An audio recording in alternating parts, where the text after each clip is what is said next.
Ready? 3, 2, 1. Hello, sports fans. Greg Stevens here with the Ageless Mountain Biker Podcast. We've got Mr. Frazier. Mr. Frazier. Jeff, to you. We got Zach Sterling, the drone operator. Yes, he's operating a very cool intro for our episode tonight. For those of you who are new here, the whole concept of the podcast is that as we're getting older, we want to be able to keep riding hard and fast and go bigger and do all of those things. So it's centered around that concept. It's not always going to be about that, but it's a lot of those sorts of ideas on riding better and more as you get older. And now that there's kids that a lot of our fellow riders have that are getting into mountain biking, it's just a way to passing the torch on to that next generation. So I wanted to start with a couple other things too. I don't know how to do podcasts, first of all. So that means that if you know how to get it out to the podcast world, I need your help. So reach out to me, post in the comments, and let me know how you can help. Number 2, we have next month's episode is... Oh shit! Oh no! How did it survive that? Well... Look through the window. Minor drone emergency, but hey. Apparently it can cut elm trees down. We almost had a drone murder in here, maybe 3. Maybe not the best idea. Yeah, it was fun. I think it's gonna be cool though. It'll come out nice. Yeah. So I mentioned that last second. I don't know how to do podcasts, even though I know I set it up correctly in Buzzsprout. It doesn't propagate to the podcast world. So I know it's probably simple and easy, but none of us know how to do it. So I'm calling on y'all. Somebody give us a hand on this. So. And you're speaking about publishing this thing as an audio podcast. So right? as an RSS feed and all that. Currently, we're just a YouTube channel only. Yeah, that's right. That's the way it is. So I don't know how to do it.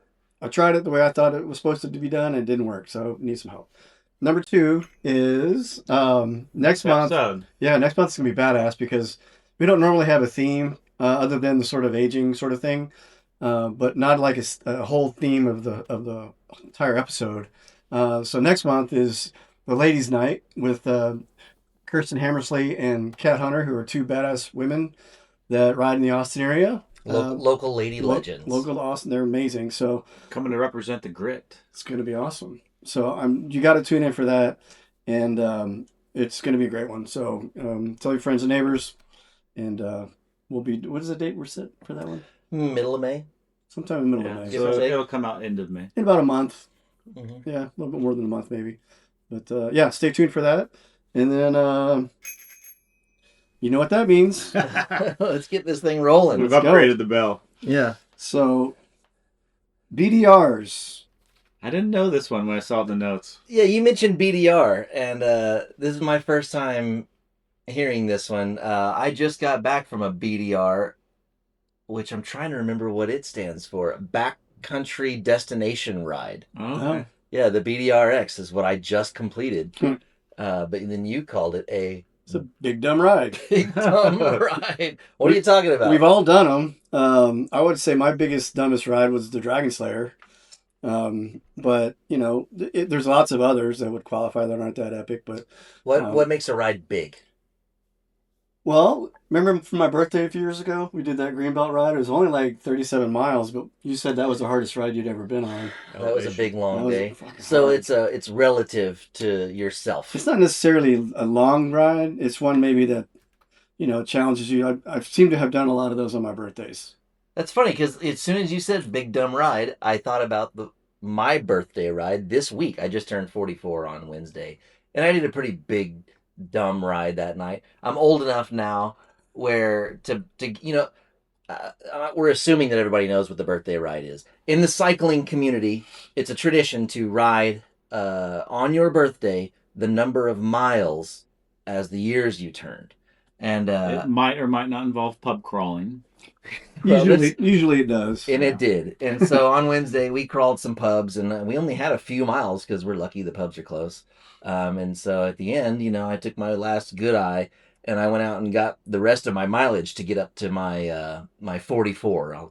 And Took me till about 2 a.m. and by the time I was done, I was sober again and Hey, look slept at like that. a baby, and it was great. So Yeah. I technically completed my birthday ride on the day after my birthday. Oh, that's close enough. You started it on your birthday. At 5 o'clock. Yeah. Yeah. So we went for a while. It was a good time. Yeah. Big dumb ride. Big dumb ride. I have another one though. On my birthday, it was probably like maybe 56 or 7, and we did a eating ride out in the east side. It was supposed to be 57 miles. Lee Gresham was on that ride, and we get to like 34 miles, and we were all bonking. And he correctly pointed out that it's actually 32K. I mean 57 within 57K. 32 miles. 32 miles. So Yeah. we were like, yeah, we'll just call it that. And it wasn't miles, but it worked out. It was fucking hilarious. But yeah, now big dumb rides are, they're part of kind of built into this whole crazy scene. But I'm recalling a big dumb ride in Portland, Oregon. Me and two of my buddies flew up there, and a local bike shop directed us off into the forest to find a waterfall. And Lots of them in this Oregon. was before I really knew how to use Strava, and I had a Garmin, and I learned that day to upload a route before you go out into nowhere. And we got off the main trail thinking we needed to go this way to make this loop and find a waterfall. And we're just bombing down this descent. It was overgrown. We crossed a river, took all our shoes off, picked our bikes up over our heads, and then started going up. And we went up for about an hour and a half, 2 hours. So dead set that we were on the right path until we got to the edge of a cliff and a big rock had fallen over. And anyways, about 3 hours in, we realized we're not on the right route. oh my God. And we turned around, crossed back over the river, got back up, and we went back to the car and ended the ride. But So big and dumb. big and dumb. It took us 7 hours. We went, Yeah, they happen more often than you think. up the side of a mountain. And you never set out to do it either. No. It just happens. Yeah, and that's one of my favorite parts of this sport. We just did a big dumb ride on. We talked about this on the last episode, actually. Wait, did we? Did we mention the spring break ride on the last episode? Well, that was a big dumb ride because I think we did mention it because I set off on that big loop where there's no exits, no options. Where was this? In Hurricane, Utah. Oh, yeah. And I had my 7-year-old and my 13-year-old, and thank goodness they're powerhouses, and we finished that thing. And it was a big, dumb ride. Set off into the desert with a 7-year-old on a mountain bike. But we had like 6 liters of water on us and everything, and we were fine. It turns out, but it was turns a out it's risk. an epic. Oh yeah, and just found out, and we'll get in. I guess this is like a segue into one of our later topics. That was a proper epic ride, the Hurricane Cliffs Loop. And we didn't even know until today that And that how old was were a the kids when they did it? 7 and 13. 13. 13-year-old, of course, he could have done it twice that day. Yeah. But the 7-year-old, I mean, that was. Hmm. I'm curious if there was a way to know if any other 7-year-old has even done that ride. Yeah. It was pretty incredible It is and also amazing. pretty dumb. What state were you in? That was southern Utah. Southern Utah. Yeah. Yeah. Well, if you have a big dumb ride you want to share with us, put it in the comments. Yeah. 'Cause- So we can all go ride it together. Yeah, please just tell us about your big dumb ride. We want to hear all Here about we it. go. All right. Gear talk. Gear talk. You guys are going to love this one. Yeah. This is a very, very, I don't know, controversial topic, but everybody seems to have their own opinion about chain lube. And I don't use it all the time, but I did try Wolf Tooth's, I forget what it's called now, but it's you put a drop on every roller. And it's kind of meticulous, kind of a pain in the ass to put it on, but it lasts for so many rides, and it's kind of expensive, but it works extremely well. It's like I said, you can't just like spray it on and wipe it off. Is this new? Did you just switch to this? No, it's probably 2-3 years old. Is it black? Is it liquid black? Kind of blue. Blue. Okay. Yeah. Oh, okay. Are you asking if it's black because of what his chain looked like? You're supposed to wipe it off. before No, you actually, apply. you don't wipe It's the a stuff wax off. sorts then. It's a wax. No, oh, no, it's a petroleum something or another. sure? Yeah. I thought you were using like old French fry grease or something based on me looking at it. I like the drippings from tacos. Actually, that's works There you go. best. Well, this is exactly what you just mentioned. It's there's a lot of different opinions. Yeah. So no, actually, it's you don't have to wipe this off. You can just one single drop on every roller, and it's Run it around. Yeah, run around, and then you can just ride. So, but I use like Pedro's or what's that? The French name Dumond. I like it. I like that too. You mix and match? I do. Ah, Yeah. that's why your chain looks like that. It's not that bad. Yes, it Jeff, is. what do you use? I'm very picky about my chain grease. Yeah. So I try them all, but not at the same time. I'll try a bottle of this and I'll run through it and I'll live with it for a while, and then I'll try a bottle of that. Right now I'm on some stuff. It's a yellow bottle and it smells so good. That's Dumond. Really? Oh no, that might be Pedro's. Did you get it from Wes? I got it from Wes. It's not Pedro's, I know for sure.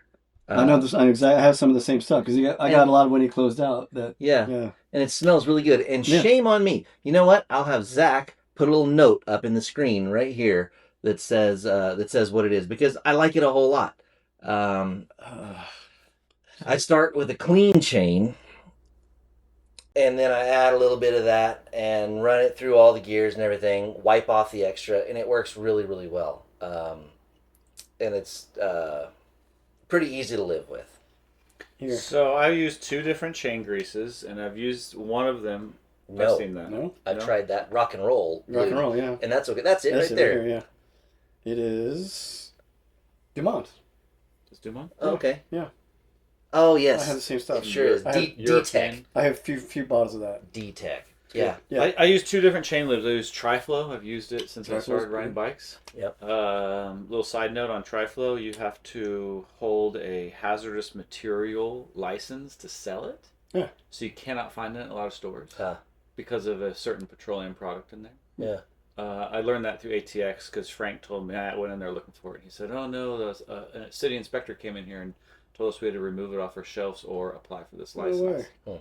Crazy. You know it's good if you can't sell I can't it. sell Yeah, it. they don't make it like they used to. Yeah. So that's my mountain bike chain Where grease. are you buying it from then? Amazon.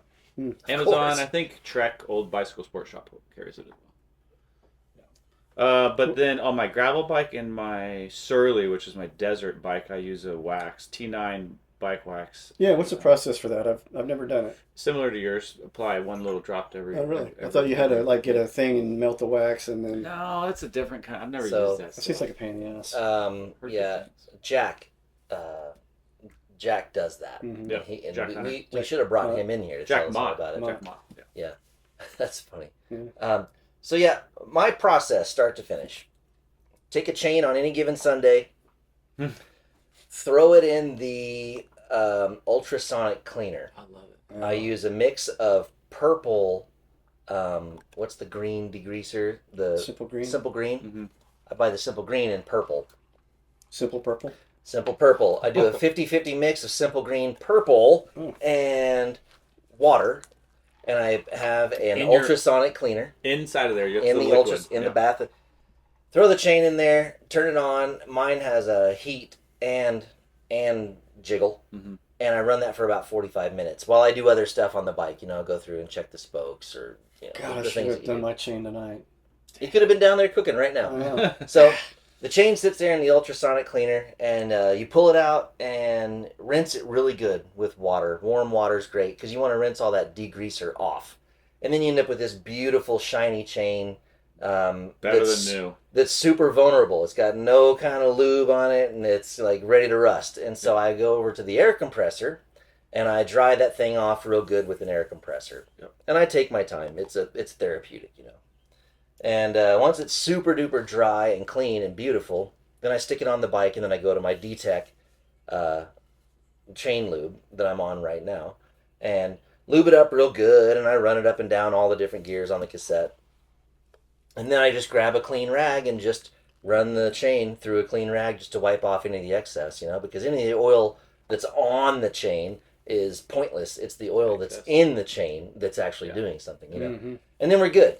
And then, the next 10 rides or so, I might just squirt some more of that oil on the chain right there at the back of the truck, wipe off the extra, and go ride. Yeah. And then after about every 10 rides or so, I'll just take that chain off and throw it back in the ultrasonic cleaner and start over. And so right now I'm kind of going back and forth between that DTEK and Squirt. And I treat them both pretty much exactly Squirt's the same. another brand. Yeah, Nice Squirt is like a waxy type chain lube product. I got a whole bunch of samples, just a fistful of samples a year or two ago, and I'm still trying to get through them. Squirt, I treat the exact same. I'll fill the chain real good with it, and I'll run it all around, and then I'll let it sit for 30 minutes or so before I then wipe the excess off. So that's my whole chain religion. Yeah. My process is a lot simpler. It involves the hose on the side of the house, Dawn dish soap, clean it all off. Dawn takes everything off. I mean, anything off. Air compressor Amazing. in the garage to get all the water out of the chain. Yeah. And then either T9 or my Triflow and run it through there. Yeah, Dawn. I don't know what it's in Dawn, but it removes car wax. It removes. Dawn has a new bottle. It's a spray bottle. It's called Power Wash. I've been using it. Have you? It's awesome. Phenomenal. Yep, I use Spread it on my clothes if I need to get stains out. I use it in all my camp gear. Stuff is amazing. Yeah, it's tough on grease and it's gentle on hands. Yeah. Just buy another bottle of You it. should do their marketing. Yeah. Chain lube. Let us know Chain what lube. you use. But yeah, if you're gonna learn anything from this conversation, it's clean the damn I thing. clean my chain. Clean it. It's pretty clean right now. Dawn Clean dish it. soap. Clean it. Yeah. You got a hose. I know you got a hose. Every now and then I'll put it in simple green, let it soak overnight, and All right. I do that. Cool. Yeah. Cool. It's not as bad as you think, Yes, it is. motherfuckers. Flat bars on a gravel bike. Flat bars on a gravel bike. Tempting. Okay, well let me say I don't have. I put this in there. Okay, well let me say I don't have like a textbook gravel bike. I have a Cannondale they call it a sport utility bike. City bike. It's a city bike, yeah. But not You for think it ladies. came Suspension stock fork. with flat bars? Oh, I think it's completely stock the way it is. It is stock. Yeah. It's 100 mil fork, Yeah, I think 90 or 100. rigid rear. A rigid rear. Super fun. It's quick. It's Cannondale Quick CX, and it came with flat bars. And if I had a gravel bike with drop bars, I don't think I would ever use them. I just don't think I would be on the lower parts ever. I don't know, but I do want to get wider bars for that bike. But yeah, no. What was your point on? I want to convert. I wanted to. I don't want to do it anymore. I wanted to convert my cutthroat to flat bars because of the comfort level I feel with flat bars. Yeah. Drop bars are great for aerodynamics and Tucking. maybe speed, tucking, but they're, for me personally, terrible for long distance rides. I lose feeling in my pinkies in the first 30 minutes of riding that bike, so I Drop bars. drop bars. Yeah. Drop bars. Even if you're not using the drops, you're still up in the hood. Still up here, and I'm putting all the pressure on my thumb. So I have to, once I feel my pinkies going numb, I have to reposition myself, and I find myself trying to squeeze somewhere on the bars with my pinkies just to engage them. So I've always wanted to put flat bars on there. Watch some YouTube videos and just they kind of talk myself out of it because it is fun for being fast. But I will, you talked yourself out of going flat bars? I talked myself out of going flat bars because the geometry shifts so much. If you're going to put flat bars on there, you got to pull the stem out.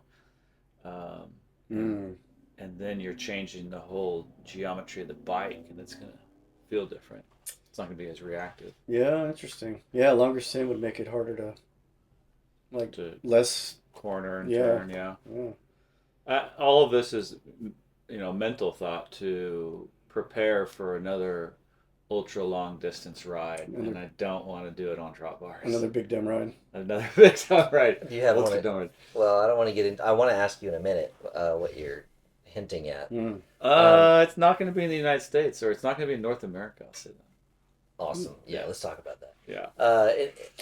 My thoughts are I've got my gravel bike. It's a Rover Drop bar. It's a badass bike. It is. It's yeah, beautiful. I love my Rover, and it's got drop bars. And I did put the little red shift paddles up on the top, in the cockpit. So, what I don't know what on drop bars what they're called. You got the hoods and the drops. What's that area in the middle that you can kind of hang out on? Flat part? The flat part. Yeah. I put the little Redshift sells a little rubberized plastic wing. Ergonomics. Oh. Yeah, that you can stick in there before you wrap the Sort bar. of like a contoured grip for It's almost like an Ergon paddle that you can kind of. yeah. And I love it. But I've done a few centuries on that bike. Where you're in the saddle for 10 hours or something like that. And I actually like having all of the options because I can hang out for an hour like this, and then I can hang out for an hour like this, and I can lay across the top of it, and I can get And so, like, I would never change that bike. And for flat bars, you know, my cross country bike, my DaVinci Django, I've done several crazy rides on that thing, including the Dragon Slayer or whatever. Mm-hmm. And I've never even considered changing that bike. Obviously, it's just a cross country mountain bike. And I do use Ergon grips. I did have the big fat ones, but they were just too fat. I felt like a child holding a beer can, you know. So I've gone down to their small size. It still has the little wing, and it's pretty comfortable. But you know, that was the first thing that crossed my mind when you started talking about bars and comfort and stuff. Was like maybe you should first just try different grips. Mm-hmm. You might stumble across like the magic grip. 100%, yeah. Because then like, also think about like the width of the bars and how much they sway out. The rise, the sweep, all that stuff. Yeah, I did go through a lot of grips before I really settled on that Ergon small wing type grip, and then I bought like 5 pair. Yeah, I think that's what I've used the Ergons too. I think the only advantage to drop bars is the fact that you have variety. You can put your hands in different places. Mm-hmm. If you're doing a big ride that, you know, you could, you know, burn out on the same single position, or you could do like they do in Leadville and just steer by the forks, you know? Jeff told me they can't do that anymore. You lose points. Oh. Yeah, the kids will get penalized. The kids are required to keep their hands on the controls. They have to have their hands on the brakes. That's a very Naka thing, isn't it? Yeah, it's a kid thing. Yeah. So, but I tried that actually just as on an urban ride, and that is hard. Yeah. God, it was so scary. So anyway, I think grips are key. I think also the right rise and sweep is also. I've got a big too. dumb idea that's been going through my head. BDI. A big dumb idea I've never shared with anybody. Instead of doing aero bars, I've thought about putting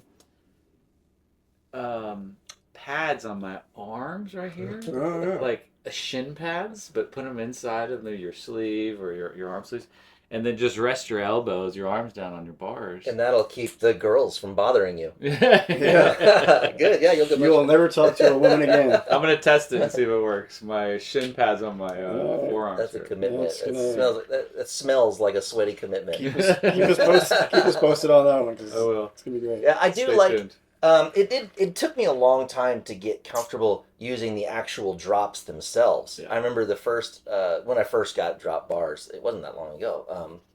Getting down in there, it just feels super awkward. It's a huge change to your little cockpit, your bubble that you live in.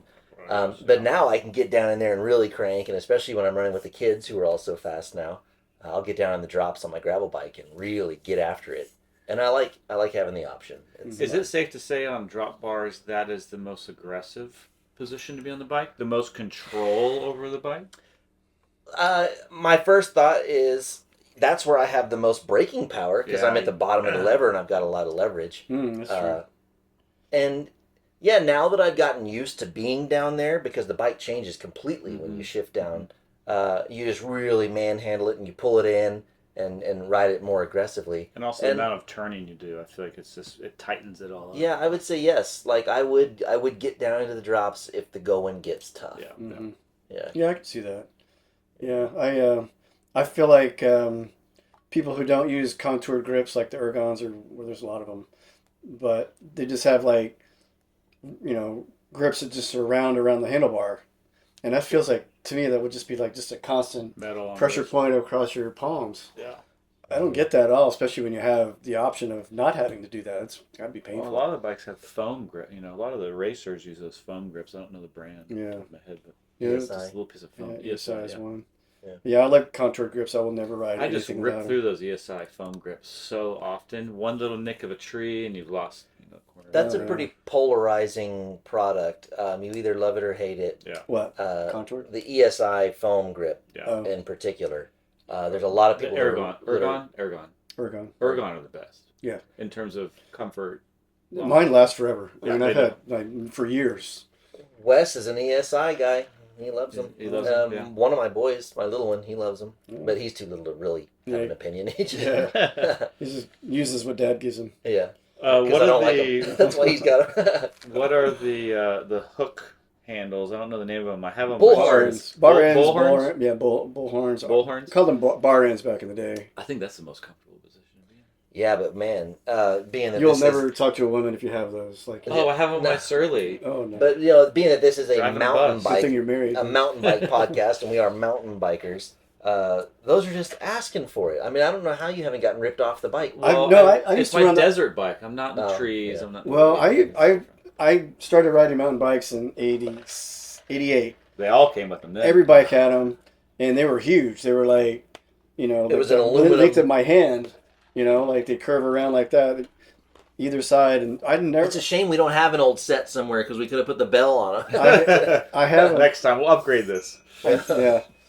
I never hooked them on a tree or a vine or any. I don't remember. It might have happened, but I don't remember ever doing that.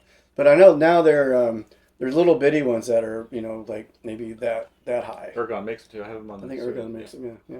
I'm sure the others do. And but- they There's fit been- right onto the Ergon yeah. paddle grips. I don't know what you call I it. think they come as a unit, right? Yeah, and to be in a position where you have your palms on the paddle part of the grip and then your hands on the bull horns, it's the best position to be Yeah. in. Dude, I totally agree. There's been a lot of times. In fact, our big epic that we did in the desert most recently, there was a lot of it where I was just holding on to the end of my bar just because my hands were It dying, was my different. wrists You were had some dying. variety there. Yeah. You got to have that variety for the long rides. Yeah, definitely. I think that might be what we just determined. What?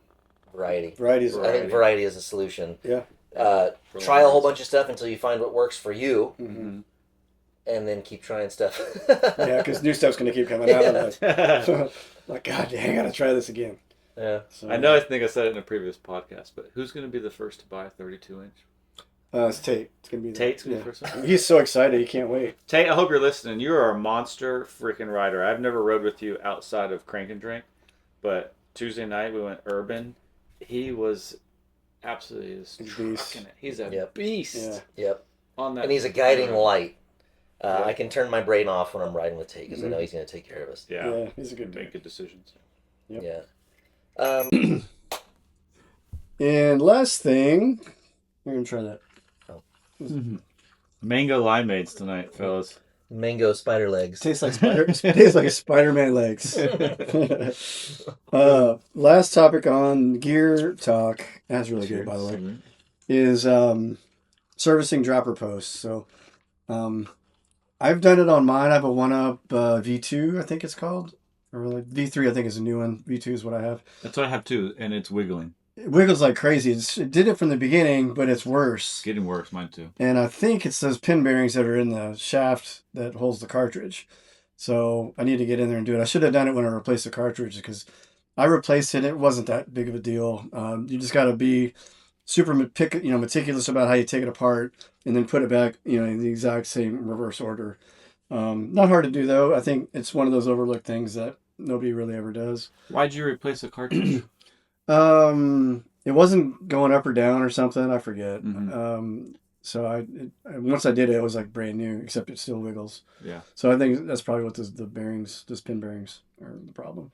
Man, I've been lucky. I haven't had any dropper post issues. And it's funny is I've got a Fox Transfer, the original Fox Transfer dropper with the Kashima coating on my Django. I've had it for about 8 years, and it just rocks. It works all the time, every time.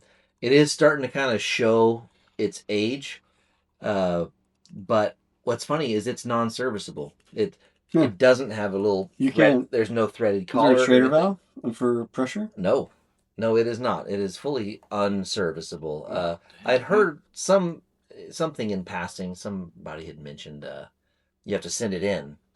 But like I said, this thing's 8 years old. Yeah, I wouldn't bother. They'll charge your arm a little. Yeah, if something Yeah. ever goes wrong It's with time it. to buy. And if you need one, just buy another one. Right. Of course, the new ones are serviceable. Yeah. Yeah, the OneUps are, I think, among the best. I've had, my first one was RockShox. Oh, God. Reverb? And it had a stupid plunger. It was hydraulic. Yeah, it was hydraulic. It's a Yeah, completely dumb hydraulic idea. line. I forgot about And I converted it to the Wolf Tooth mechanical. That was actually kind of cool to do because then it had just a regular lever for, actuation. But the post itself was badass. It was smooth. It was quick. And then I've had a bunch of Bontraegers. I've broken a few. But I've been real happy. I probably had the OneUp for, OneUp's the 3 or best. 4 I've years. had mine yeah. for 4 years now. Yeah. Version 2. Mhm. I bought my son a version 3, and it is so freaking Just reactive. rock solid. Yeah. I mean, it sounds like it's going to pop up out of that seat post when you engage it. Oh yeah, it's one of those. I use mine constantly, so I have to lube the post quite often. I've Yeah. never lubed mine. Every other I know ride, that sounds bad. I've never lubed it. wow. I clean it. I take the little metal spring off, the little round spring, Wipe the seal. wipe the seal out. Yeah, Yeah. I clean mine. Every once in a while, I'll put a little drop of chain lube on it. Chain lube, yeah. Mhm. Yep. Yeah. Yeah, you use whatever's laying around. But yeah, if it's French fry grease. you get stuck, yeah, taco grease. It's the thing is that it just doesn't want to go all the way up if it's not lubricated Clean. on the post. Yeah. So, Yeah, but I've got a OneUp on my gravel bike, and it's brilliant. It's perfect. And it's funny that we were talking about my Rover. That thing it's carbon everything. I splurged. I went nuts building that thing. It's got all the best, and it would be about 4 pounds if it wasn't for that damn dropper post. I think the dropper weighs as much as the whole rest of the bike, but I love my dropper post. You said that bike's running perfectly. Yeah, it's running really, really it's good. such a great bike. Yeah. And I think all the time, like, in fact, I'll go out and I'll try to ride. I'll try to do a complete ride without touching my dropper just to see if I can live without it. I can't. I just really like it a lot. I use it all the time. Yeah. Mhm. You know how sometimes after crank and drink, I'll go grab a 6-pack and put it underneath the dropper and Squish Squish it it. down to hold it? That's Yeah. funny. I use mine so much that I even forget that I have a 6-pack underneath the seat, and I'll lift it up and the beer will just fall out. But yeah, It's no, the I use second mine. 6-pack that night. Yeah, that's true. Yeah. No, the thing is, I think droppers aren't just for descending. I think get it out of the way for sharp corners. I mean, Fast acceleration where you're up off of the bike. yeah, I just think you get out of the way. It helps in so many situations that it's just. Are you listening? Are you listening, Greg Clip? One of the greatest ideas. You need a dropper. Yeah, Jeff Stukely. No, he doesn't need a dropper. Stukely put one on his big bike. Oh, he did? Did Yeah, I think just so that he can say, I've got a bike with a dropper. Yeah. Well, I told him several years ago, I said it was a game changer. I think it's one of the greatest ideas in mountain biking and forever. And I'm way into it. I said, it's a game changer, man. You should try it. He says, what about my game needs changing? Oh. I was like, ooh, Touche. touche. So, yeah. I He's ride. tall, he's got long legs, and he can get behind the seat easily. So I use my dropper so much that if the trail is descending, even like a little bit, like Bambi or Rudolph, Mhm. I'll have that thing all the way down and I'll be fully seated pedaling, and I've done enough of that now that my muscles don't get weird anymore. Mhm. You know, So you're slammed down on the seat, but you're still pedaling down low. yeah. In fact, just the other day, I didn't even notice I was doing it. I was heading home. I was on my gravel bike, and apparently I had the dropper all the way down, and I went pedaling by looking real weird, and some of the guys were sitting on the patio at Torchy's and called me. What are you doing? Did your seat post break? What is wrong with your bike? I didn't even realize because I just hopped the curb or something like that. And yeah. just, I'm a dropper fanatic. Fanatic, totally. Yeah, I use it all the time. All the time. Yeah. So. All right, next topic. IMBA Epics. IMBA Epics. IMBA is, of course, the International Mountain Bike Association. They have a special designation for trail systems that are considered epic, and that is at least 20 miles. They're challenging. They're remote. Immersive rides that are technical, physically Oh, challenging. yes. Okay. Yeah. Yeah, so we actually pulled up. Zach, would you read us the Let's see definition from IMBA themselves? The IMBA Epics destination denotes a true backcountry riding experience. IMBA Epics are what many mountain bikers live for and make travel plans around. This is true. We tried. Immersive rides that are technically and physically challenging, beautiful to behold, and worthy of celebration. Epics are demanding, majority single-track trail experiences in a natural setting and at least 20 miles in length. The list is crowdsourced with nominations accepted on an annual basis. I thought that was cool. I Me didn't too. realize I didn't know that that. they were going through the official epics annually. I think that's Annually? pretty neat. Yeah, that's neat. Which is interesting that Goodwater Loop has somehow survived because, as you mentioned earlier, it originally was located pretty remotely, Yeah. but Pflugerville It's even further than Round Rock. Round Rock. It's Georgetown. Georgetown. It's Lake Yeah, Georgetown. Yeah. It's grown so much that Goodwater Loop is not remote at all. I thought you were anymore. saying Round Rock was like encroaching into Georgetown. No, it kind of is actually. Yeah. Yeah. I rode it recently in the last 6 months, and the remote sides of it, which are on the western side of the lake, you used to be like, I'm way out here. You get that feeling in the back of your mind, like, oh, if I get in trouble here, I'm in big trouble. Now you look behind you, and there's a whole neighborhood coming up. Yeah. I wonder, now knowing about this whole like annual vetting process, I wonder how long it'll survive. I don't know if we could lose the designation though. I mean, just because neighborhoods moved in doesn't mean the trail's any less hard or. Yeah, you still get into some remote parts on the northern. Yeah, but I mean, does remote make it harder? That's a hard trail. The Goodwater Loop is still epic by my standards. Yeah, no, regardless if there's a house like 100 yards away. Yeah, I don't go ride it by accident. That's for sure. Yeah. I've never. Yeah, no. But one of my other favorite things that was in that little description that you just read was that mountain bikers seek out and make a destination of these rides, and it's a real event. And I think about you and I have chased a lot of epics, and they're some of the most memorable rides. Yep. We did the Epic in Big Bend recently. And that's the only Texas, two. There's only two. So two. It's Big Bend. What's the name of that one? Swaro. Fresno Saucedo Loop or something. I think that's it. Yeah. And then like Goodwater Loop. Goodwater Loop. Yeah, and last time we were talking about the Epic that we rode, we vowed to kind of dive into the Epic topic for this one. Yeah. You and I went and did Epics in Arkansas, and they're just amazing. The one in particular, where we met those girls on the side of the mountain. Ooh, please tell me more. We finished the I'm trying to ride. remember. Oh yeah, that was Upper Buffalo Headwater Trail. Haven't done that one. Yeah. Amazing natural surface. I mean, natural. It's not. There's no machine cut. It's in the middle of nowhere. Yeah, it is. Very, very, very remote. No cell service. Emphasis on remote. Yeah, it's no cell service except for the kiosk at the trailhead. It was a really cool thing because we finished the 24-mile loop, something like 3,300 feet of climbing, and stunning, absolutely stunning. There's one area that had like these hundreds of like these beautiful blue butterflies, and I mean it was just there was like incredible experience. This little waterfall creek kind of area, and butterflies everywhere. And then we're hunting for the trail in parts where weather had kind of obstructed trail and trees had fallen and this and that, and it's not really well maintained, and so we're kind of watching GPS and trying to make sure that we're going the right direction and all that stuff. And so when we finished it, we were feeling really accomplished, and you don't see another human that whole day or even the day before as you're trying to get out there. Yeah. And we get back to the trailer, and somebody in the dust on the back of the trailer had drawn this big picture. A big heart, and it said "Welcome to Arkansas." Oh, cool. They said that they saw I guess they saw our Texas plates. And it was almost eerie because it's like, holy crap! How was there another human out here? It was so cool. And then sure enough, these two ladies come riding up on their bikes, and we sat and chatted with them for a minute. And it turns out the one lady and her husband created that trail system. Whoa, what in a the great 80s. story. Started in the 80s. Wow. They lived out there, and they could kind of see they read the tea leaves, and they could see the writing on the wall that area was in danger of being developed, and all that land was going to be lost. And so they developed this trail system and went and fought for it, and it's now like it's supported by the Walton Foundation as well. Is it? Yeah. But yeah, it's not like the Bentonville stuff at all. It's nothing. There's no machine cut. It's all hand built.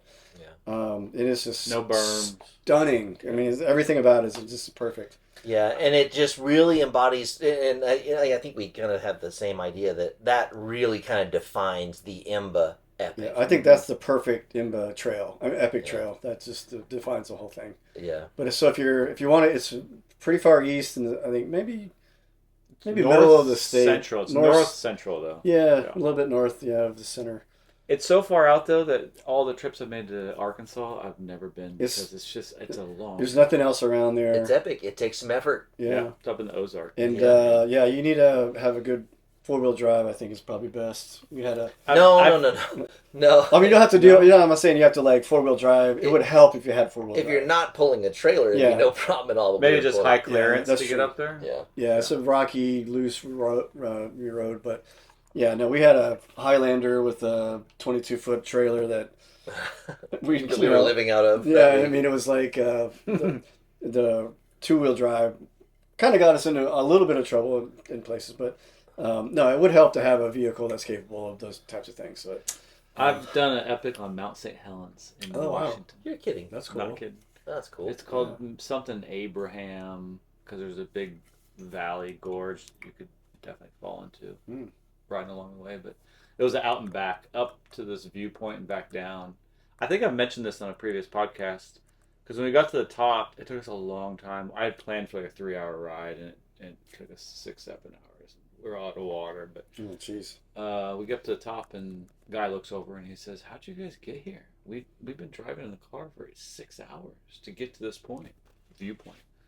I'm like, "Oh, we rode up this trail. It took us 3 hours or whatever." Mount St. Helens Wow. on the side that exploded back in the Holy cow. 90s too. Yeah, no, it was the 80s. Cool. It was the 81. 80s? Yeah, my Yeah. dad. Yeah, my dad was there when it did. Oh. Yeah. I think- Epics all over. I think they're all over the world. Well, so I was going to mention that. I looked at the map today, Yeah, and they are on several different continents. The vast majority of the IMBA Epics are in the United States, Yeah. but there are some all over the place. And I think there's 6 in Arkansas. And we did another one called Sylamo, you and I, that same trip. Sylamo. Sylamo. So I don't know how to say it. I've never heard anybody say it, so I don't know how to say it, but it's Syllamo. Speaking of spider legs, Oh my God. we so ate some spider legs. This was very, even no. more remote than What time of year were you guys there? Do you remember? It was August? October, Oh, October. Yeah. September. After Somewhere in there, yeah. Yeah. So we park, and it's way eastern side of the state of Arkansas. And Damn, y'all did a good trip. oh, it was amazing. Epic, It was epic, chasing epics. truly awesome. Epic. So we get on our bikes, and very unmaintained. So, but there's like a 48. I think the whole trail is like 48 miles. We were set out to do the whole thing. Loop? Yeah, Yeah, wow. and so within That was like going to be a 48-mile. I think it's 48 miles. Oh. Good thing the spiders God. were there, maybe. So we start out with like the first 50 feet. We're like just brushing spider webs out of our face, and like we had them crawling across. Jeff had on his eyelashes, like these little tiny. It was a haunted house. It was a nightmare, is what it was. Yeah, I think. Yeah, we set off down the trail, and Greg was leading at first and clearing the spider webs, and he's bitching and moaning, and he's swerving all over the place. And I really don't like spiders. Yeah, and I'm just thinking he's complaining or whatever, and so I'm like, fine, I'll lead. So we switch places or whatever, and then I start plowing spider webs. It was a nightmare. And man. yeah, what broke me was the spider that walked across my eyelashes, and I'm done. I lost it. Yeah. And Greg had already lost it. I didn't realize that he was. I wasn't just complaining. Yeah. And so we gave up. Yeah, we did. Turn around. We threw in the towel. We went back to the parking lot, and How far did you make it? 6 or 7 miles. Oh, really? total. Yeah. So it means we went 3 miles in, and then just 3 miles I mean, escape. literally every 10 feet, there Yeah. was another spider web. Yeah, it was violent. And And then- we got all these really great photos of like our brake levers and shifters just covered in spiders. Not just spider webs, but like green and Actual yellow spiders. and red Yeah, little spiders. Little fuckers. Yeah, they were in our helmets. They were on our sunglasses. Oh, I God. mean, like- Okay. Yeah. I'm good. So I'm no longer spiders. Yeah, so I'm no longer scared of spiders. Like I'm. Like, We're in a immune. treehouse right now, covered by bugs. Yeah. We get back to, I think it was before or after, I don't remember, but I think it was probably after. We get back The and there park was ranger? park ranger Yes, was there. it was after. And he said it was the worst he's ever seen spiders out Yeah, there. because we were both just sitting there sobbing in the parking lot, and this super stoned park ranger comes he was- pulling up yeah, out he of was trying. nowhere. Yeah, and he's like, I don't know, checking the trash can or something. Yeah. Who knows? Yeah. And he's like, oh yeah, spiders are wild this year. So we just hauled ass to the nearest brewery. Yeah, and we went to this place called Gravity Brewery. I have a growler from there, so I remember. Oh, okay, I was gonna say I And don't it was remember in the anything middle of after that. nowhere. It was like this brewery. We stopped and it was a perfect day. I mean, except for the spiders, but Yeah. Yeah, we washed away. Perfect our- escape. But that trip, so the one you need to go to is the Upper Buffalo Headwaters Trail. Middle of nowhere, not quite as bad as Sylamo or whatever you say, however you say it. Yeah. But you need to ride, if you want a true epic experience, I think that's what IMBA means by an epic trail, is that trail. Yeah, and there's so many great epics, like the Hurricane Utah epic that me and my boys rode by accident. Great trail. whatever epics you have ridden or whatever Soul epics Dragon or stuff. whatever epic rides are on your list, put them in the comments. We want to know. Yeah. If you get to Arkansas, around Lake Ouachita, which is Hot Springs, Little Rock area, a little bit closer, Yeah. there's 3 epics that surround that lake. Really? Oh, nice. Oh, Okay. is there one Womble, Womble, yeah. the Lovett. Oh, We've wait. ridden them. Maybe there's 2 epics. 2 epics. We've been Epics. on. We've been on them a The couple of times. Ouachita Trail is the other one. I Yeah. don't think it's epic. Yeah. I think there might be 8 in Arkansas now that I think about it. Really? Yeah. Wow. And now there's chair lifts and gravity parks.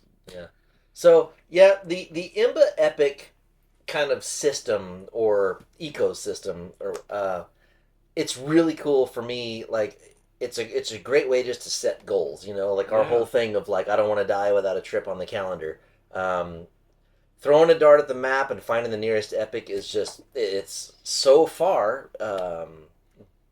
Pretty bulletproof plan. Yeah. You're gonna have a good time. It's a good way to judge if place you want to go with good They're trails. well documented. Mm. Preload the GPX file. Yeah. Mhm. Yeah, get the map preloaded on your device or whatever, and go out there. Prepare everything for a long full day. Take plenty of water. And Take don't mess plenty with of your food. bike beforehand. Yeah. Don't change anything on your bike. All the normal rules apply. Be Yeah. prepared, and then go have a great time. Which is a good segue because we have a proposition Yes. for a road show. Yes, I like it. Oh yeah, I think this is a great idea. And it's related to an epic. Who wants to do the introduction? Go ahead. Go ahead. I have a proposition to throw a epic on the calendar for a crank and drink road show, and we're going to coincide with the Dragon Slayer event at the Goodwater Loop in Georgetown. What's the date? Dragon Slayer is November 6th, 7th, and 8th of this year. Yeah, we accidentally announced it on the last podcast, but we've got some. Since then, it's been kind of finalized. We've got a lot of the details have come out, and I'm just throwing it out there. But I think we should throw this on the calendar. I think for a road we show. should go ahead and put that in the calendar. If we make preparations now, we can all get camping spots. It's at Russell Park. Oh, I hadn't on even Lake considered Georgetown. camping out there. That makes it even more fun. Yeah. Capped at 200 entries. It's a bikereg.com. Registration opens up May 6th. What's the registration cost? Do you know? It didn't say. It doesn't say, but it also says in the notes that it's cash only on site. I was gonna say I think it was like $20 Yeah, last time. It's marginal. Which yeah. It just try to help Todd cover like insurance costs and stuff. This is the crazy part. There's a standard format of 30 miles, 60 miles, 90 miles, or 100 miles starting Saturday morning at 7 a.m. You got to finish by 10 p.m. So it's all day Saturday. It's 15 hours. $40. It says $40. $40, yeah. Epic Insanity format. 180 miles. You start Friday night at 9 p.m. And you have to finish by Sunday at And 9 so- a.m. That's This- 6 laps. Where did 6 this laps? Where did this idea come from? Todd is a Masochist. Masochist. Yeah. well-known masochist. So Todd dreamt this up. Yeah. This 6 lap. If you Overnight. are the winner of that Insanity Epic, you get your name on the jersey and $1,500, I think. Oh really? Okay, that answers my next question. Who the hell would do that? There are prizes. Bronze is $100, silver's $250, gold's No. $500. Are you sure? That's the is that the Cash. prizes? Cash only this year, while we have basic grassroots. I thought that your was the cost for a assistance- sponsorship. Bronze $100, flyer logo. No, that's the sponsorship costs. Oh, these are all Okay. sponsorship Yeah. costs. No, Okay. I don't think there's awards except for maybe if you see the 1,500. Okay, so Yeah, tell me awards, again. buckets. What's the Okay. overnight 6 lap called? Epic Insanity format, 180 Epic miles. Insanity format. You have Todd, to go for 36 hours. just when I think that you've got the craziest race. There is somebody who's the done year. 6 laps in 24 hours though. I don't remember who it was. These are sponsorships. Yeah, that's I can't Sorry, even, I didn't understand. I can't that. even imagine. So, yes, absolutely. I will commit to camping out there for this. And Insanity. And I'll commit to 1 lap as part of the road show. We might sneak in We'll do a a second second one. lap So- or a third. Who knows what Have we'll fun end up with it. doing? But I will absolutely be there to send off whatever of these insane maniacs are going to go Friday for this. night. Yeah, man, I'll be Wow. there to support whoever comes around lap Yeah. after lap. Like that's I think well, we're going to clarify the 30, 60, 90, 100 thing. The 30, 60, 90 is 1, 2, or 3 laps. Oh, okay. The 100 is, so there's Extra a lot of people credit. don't know, but there's a bridge that you can cross that's going out towards Camp Tejas. Mhm. It's not normal. Off the Epic. No, it'll It's part of the connect. Epic? It'll just go across. It cuts off the double track that's on the north side, Okay. and you just cross this concrete bridge. So it cuts off enough miles to make 4 laps, 100 miles. Oh, okay. You So know it's- the bridge because every time you pedal past it, you're looking at it. Yeah, you're like, I want to go that way. It's a shortcut. But it cuts. Yeah. The thing about it is, it cuts off all of the easy stuff. Mm. Most of the stuff. That's that double track. Most flat of the double section? stuff is Yeah. cut Yes. out. It's like an outback. It cuts out most of the easy stuff that comes into Camp Tejas on the south side. Got it. So you've got everything that used to be the places where you get a break. Mm-hmm. You get no break on the 100. So if you're gonna do 100, you're in for it because that's Is tough. the 100 15 the hours. all or nothing? Like you don't get credit for finishing Yeah. 30. You don't get any. No. You don't get any You didn't do the accolades 30. for doing 60. Yeah, You don't even get attention for doing 90. It's if you do the full 100, you gotta finish. then you are a dragon slayer. I think That's how it should. that's a special. I agree. I think that's how it is though. Yeah. And if you do the 180, you're Well, then you're a you are the maniac. dragon. World of your own. Then you're insane. you are the dragon. Yeah. Yeah. So yeah, no, I think we can go ahead and just get the word out that that's going to happen. November 6th, 7th, 8th. Yep. Let's get reservations booked at Yeah. Russell Park. So yeah, we can talk more about this every episode. Yeah, because, we'll be there for sure. Yeah, it's gonna be awesome. And you know what's funny? When I kind of remember back on my Dragon Slayer experience, Fred's donuts were one of the most important part of that day. Was it? Yeah, From Yeah. DTP? Yeah, because he had a huge spread out there that did. day, and I ate a few that morning and ate a few after each lap. Mhm. And It's power. Fuel. it's funny when you're going through. You know, it's more of a mental thing than anything when you're doing these big ultra marathon type endurance. events. ultra endurance type events. It's a psychological thing, and something like a donut can become the most important thing in your whole existence. You know? What got me through it? In 2019, I did the 3 laps, and it was, Dang. I wouldn't have survived it without the water that he had in the coolers in 2 or 3 spots Along the way.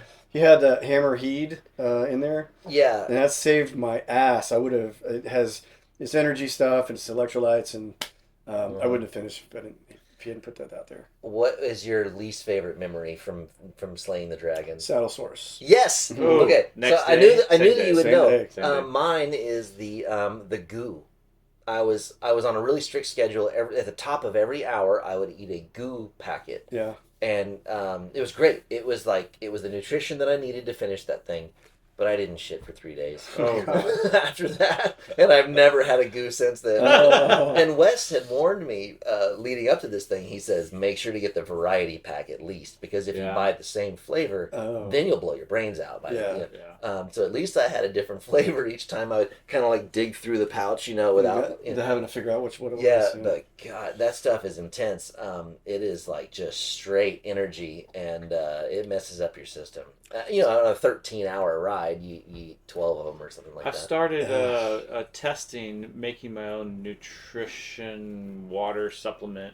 I've started putting maltodextrin in my water bottle, along with a little bit of frozen juice concentrate Oh, for the cool. sugar. Yeah, So maltodextrin. maltodextrin is What is that? It's a complex carbohydrate. Mm-hmm. It's the key ingredient in a lot of the goo packets. It makes it a little gooey if you put enough of it in there. But it's a carbohydrate. So you're creating, I don't know all the chemistry, how it works in there, but you're taking in that carbohydrate, your body has to convert it to a sugar and then burn the sugar instead of just having the sugar itself, and your body Yeah, processes it a lot quicker. it's something that if you're a couch potato, it would kill you. Right, exactly. Yeah. But if you're burning it off, it's energy your body can just convert. Real Yeah, speaking of that, I actually started to create my own. So I really like Element, the packet. Mm-hmm. I don't like buying. Maltodextrin? No, there's only magnesium, sodium, and Sugar. a No? little flavoring. Hmm. I forget what the third ingredient is. Element. But, I bought all the. Yeah. So it's weird. ELMNT. Elementy. I've seen them. Yeah, so they actually Oh, Elementy, right? So on their Yeah. website they have their recipe that they use to make their own product, and you can buy the stuff and make your own. It just doesn't taste as good as their flavors do. I love their citrus salt. I mean, their flavors are excellent. Raspberry is really good. But I bought the 3 individual things, and I think what I want to do is talk about electrolyte things on next time. We should maybe get Scott in here for it, because Scott had a buddy, I don't remember his name right now, that started making his own nutritional supplements, and he was just sticking his water bottle. Scott knows a lot about it too. Yeah, so it's basically chemist too. So yeah, he's a chemist, but there's 3 ingredients, and I'm kind of blanking on what those are now, but $20 a bottle, probably a year or 2 worth of in that for $20 a bottle for 60, $70.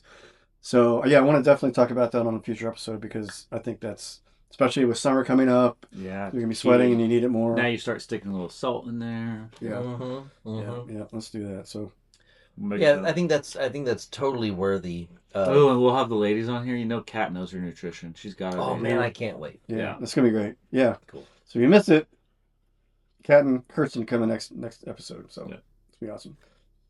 Ring the bell. Yeah, look. Ring-a-ding. All right, so kind of ties in with the whole thing about getting older and maybe getting a little less, I don't know, risky as far as, or taking less risks, chances that you might have taken when you're younger. I like this one. Is this what's the topic? As far as conquering new features and new things that you're maybe. Oh yeah, I thought about this. Yeah. I didn't know where you were going with this, but so last night, I started the Thursday Greenbelt extravaganza last couple of years ago. Yeah. So Thursday ride, I'm not able to do it all the time, but I was able to do it this was it yesterday? Yeah, yesterday. So I went to an area of Austin trails. It's called Southwest Parkway, and it's sort of like the Greenbelt, but the Greenbelt on steroids. And it's very challenging, visually intimidating, and we didn't even do like the hardest stuff. But what's the hard trail in there called?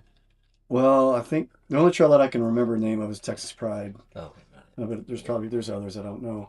But it was. Can you tell me where this is? Because I know Southwest Parkway, but are you further? William Cannon connects into Southwest Parkway. So further west. So out here, kind of not far from here. Yeah, you can connect. You can actually get to it from the Greenbelt now. So you can take like Boston Lane from DTP straight over to. Thanks to that really high-end neighborhood over there. No, there's only apartments over there. There's office buildings and the apartments there's next to it. Closer to Mopac. Gotcha. Yeah, not that far out. Yeah, right now there's no houses around. Well, actually there is houses, but they're not visible. They're not obvious to. I've done the Greenbelt. I've done Travis Country. I don't think I've been over here. Yeah, no, it's been there for a while. It was flying under the radar for a long time because it's sort of like Jester, that you're not really supposed to talk about it and put your travels out there, but I wrote everything, and I was super happy how I wrote it, and because my Greenbelt chops are a little bit rusty. I live south now, and so when I go ride the Greenbelt, I'm a little more tentative because I haven't ridden there as much as I used to ride, and plus the guys that ride the TGE are like fucking badasses, and they're like shredding, way beyond my capability. Austin Greenbelt is some of the toughest rock and root type trail that you'll come across. With elevation. Yeah, elevation. There's rocks, lots of loose trail. Yeah, you'll be out of the saddle for the majority of the ride. Yeah, a lot of ledges and stuff like that. Pushed you to your limit. It definitely does, and it definitely was. Some of the things that we were doing last night were, it was like I had to think twice, but I did them, and I felt like that was like I feel like I felt really good about it because I didn't let the fear take over and say, I'm glad you said that. I'm not gonna let that fear win, and I did it. And there were things that I was like, it's kind of high level stuff. Is it hike a bike situation? Yeah, there's some descending. No, there's some really technical climbs that are loose with ledges that are. Sure. People can make, but I could probably make them if I tried harder. A little consequence: if you blow it, you'll tumble. And stuff. Yeah, were you walking down and stuff? No, you're clear most of the down. There are things that I would walk, but I didn't. Not the road yesterday. So what's your whole perspective on how to deal with approaching something that you're uncomfortable with and processing that on the spot? Yeah, I think Don't think about it. Just do it. just send it. No, I don't. I think just sending it is part of it. Sometimes. I think the thing is, like when I hear an athlete talk about, well, you should have no fear. I think, well, that's stupid because then if you don't have fear, then you're gonna die, unnecessarily. So I think fear can be helpful. Some do, depending on the sport. Yeah, and like free climbers, which I'll never understand that. MotoGP racers. MotoGP, yeah, that's actually what I was thinking of. Base jumping. Yeah. So Wingsuits. a lot of stupid things that are people doing because they don't have fear, and then they end up dead. Yeah, I think having fear is healthy. Yeah. Having enough fear to keep you making good decisions is the key to it. Not having so much fear that you're inhibited from doing the thing that you want to push yourself to do. So that's kind of what I did. Is I had a little bit of I said I'm just going to go do it because I know I can handle it, and then I did, and I felt really good about it. Where did you get that confidence from? You had the way that you just knew you could do it. Because I've been riding forever, and I think my skills are solid. I was leading you into that. Yeah. The word that I thought of was experience. Experience. Seat time. There's no replacement for seat time. Right. Even the most basic skill. You want to go learn how to do a wheelie? Get on your bike and go start practicing wheelies. Over and over and over. Your first million wheelies are going to suck. Yeah. When you approach some gnarly feature, and this is my thoughts when I started thinking about this topic. When you approach some gnarly feature, it's gnarly by your standards, and your standard is set by your experience. And so, you see the guys that are new to riding, and they're going out and they're doing this little dinky jump, and they're full of stoke, and they're having a ball. Because that's big by their standards. And they do that until they're comfortable. And they get to the next size jump, the next bigger jump. And they do that. I was thinking of, we were out on this trail. This has been a couple years now. But somebody had built this really idiotic feature out on the trail. And, I'm looking at it and I'm thinking, okay, well, there's a trail up to it. There's a wooden ramp going off of the edge of a cliff. And then there's a trail at the bottom. Like, is it like this? Where? You'll remember as I get through the story. Okay. I can't remember. I think it was out in Cat Mountain. No, just over here east. This Mary Moore. Mm-hmm. And I'm looking at it and I'm like, well, there's a trail on both ends of this jump. Somebody's ridden it before. None of it looks, like I'm gonna die from hitting it. And I've got enough experience with hitting BMX jumps and things like that I took my experience and I thought, like, okay, like the distance from point A to point B is somewhat familiar. And there's a trail on both sides, so stop thinking about it. Someone's done it. Yeah. Stop thinking about it and just send it. And so it was just like, okay, I have enough experience to know that I can handle this. Yeah. If I had sat there for another 30 seconds and thought about it, I would have talked myself out of it because of that whole self-preservation that keeps us all from getting killed. And then, we launched off of that wooden ramp and went down the trail and right into the side of a tree. And I think somebody even has a video of it, me just launching this thing. It was straight into this tree, and it was worth it. Yeah. But that was a mental game, and I remember that really clearly. The drop over there on East Bank, right there behind the high school. The drop. The step down? The drop. Oh, that drop. Yeah. Yeah. No, I wouldn't. I haven't done that. That's another one. I've never seen anybody actually do it though. I've done it. I watched Harrison do it yesterday. Oh, really? Twice. Oh, no way. I'll queue up the video of him. Yeah. And that's it's another 6 one. foot. You could jump over me. You could drop. Yeah. Yeah, and it's a drop that's built really well. The only challenge is that right at the entrance of the It's drop, so janky. it's chunky. Yeah. It's a chunky mess. Yeah. And That's what scares me about it. I mean, the other drop scares me too, but yeah. That one's sketchy because you don't need any speed. The drop is literally right below you. Yeah. But Harrison has a lot of experience with jumping now. Yeah, he's got been nice doing a lot of speed that. and, And he's able to take his experience. He does it like nothing now. He goes off like nothing. Yeah. I want a bigger one. And that's what I was thinking is That's like amazing. when you're making that call right there on the fly, you've got to trust yourself. You got to know what you can do. So And you can't think about it. Yeah. Satin, Or overthink it. South Austin Trail Network specifically, get the Greenbelt out of your mind and Southwest Parkway. What are the hardest sections to set out upon and try to clear? I put Stonewall in the notes because I think Stonewall is the first one that comes. Stonewall is hard, but it's only that very last section. Stonewall westbound. Remind me what Stonewall's Yeah. It goes along. So how can you describe? It's the other side of Buoy Gnarl. You know where you go into Genesis. We usually cut out halfway I'll cut all this out. into the Jeep Trail. You know the double track Jeep trail that puts you It's along the to Velaway. Oh yeah. Stonewall. And we Kinda goes always down, goes back up. and we've gotten the last couple years where we exit early. Yeah, We do half It's of about it. 3/4 of the way through. The Yeah. last part of it after that. The reason why we cut that last section out, Yeah. it's freaking intense. Well, is I hard. always ride that. Yeah. So Stonewall I've is cleared it once, twice. I've cleared it a bunch, but I all always, of it? Yeah. Really? Oh yeah. Yeah. But Westbound? it's been a long time. Years. I mean years. Yeah. So I usually take the exit because I don't know. I don't know why. We've gotten into the habit. So because the group usually takes the always exit. does. Well, When I always ride do it by myself, I always add that last bit in Yeah. out of pride, and I can clear it Eastbound. consistently. Really? Eastbound, That's awesome. Westbound I is can different. clear. No, I can clear that thing both directions. Really? Yeah, and I'll go out and ride it with you anytime. Let's go. I It's do really- like that one because that's my style. That's right up my alley. Real. I mean, That's- you're rock ledge. yeah, rock that's- It's a legitimate black trail. That's Yeah. drop the dropper post and Mhm. get Yeah. out of the saddle and Mhm. ride that. Don't think about it. It's hard Just go. going westbound because you got those ledgy loose climbs too. Yeah. It's hard either way. You almost have to kind of go into like trials mode and Yeah. kind of hop Yeah. over some stuff, and then 100%. Definitely, yeah. Yeah, it's a tough trail. it is. It's very, very tough. And that one, if you can't do it, make it a goal. Mhm. Yeah. We have enough elevation in South Austin to create more trails like you're talking about in Southwest Parkway and Greenbelt. We just got to go find those little cliff edges where you can do it. We've Like what made you these guys, a perfect example is the stuff that you guys built over there. The in Bowerly. Tsunami. tsunami. Tsunami. Yeah. Yeah, that's cool, cool, interesting new stuff. Tsunami backwards. I've done. It's even Oh possible. yeah. I didn't clear the last one. I cleared the first. Man, I Yeah. can't That's believe that hadn't amazing. even crossed my 'Cause- mind. Do it backwards. To go Let's try it. that one would be hard. The second one, then down, then that one would be hard because that's Yeah. the tallest and the steepest. Yeah, We'll Man, try it out. We'll try it out. I'm going to now. I never have. I don't know. I can't believe it hadn't crossed my mind. Yeah, Mhm. I know Wes has done it, but I don't know if he did the whole thing or not. Yeah.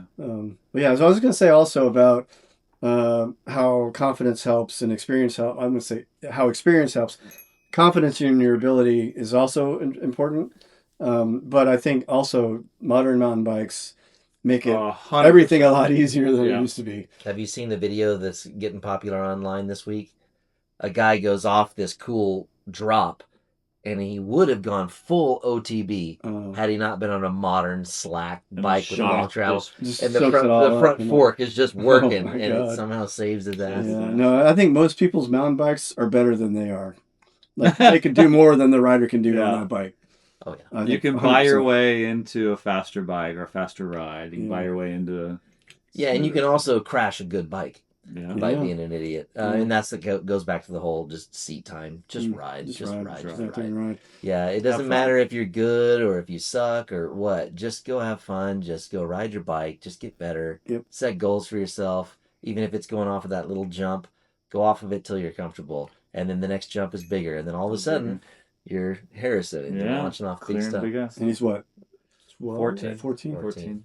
Awesome. I gotta. I'm having to. Maybe I don't know if I'll share this. I'm having to hold him back. I'm like, no, you Oh, can't go to shit. Red Bull Rampage. We're not going to Utah. We're not. You're not buying a dirt bike. Yeah. I don't Let him go. let him go. Just and get a really good health insurance policy. Oh man, I had some epic crashes when I was that age. Did you Yeah, I really? did too. And you learn more from that. Let him go. Yeah, All right. at that age. Let him go. They're So gonna nerve wracking. they're gonna bounce back. Taking Yeah. him to 6th Street and watching him do 9th slacker. Sorry, 9th Street, slacker right. Yeah. And he's up above me. jumping Yeah, up when there. I was that age, I would blow it and crash my brains out, and it didn't even hurt. Yeah.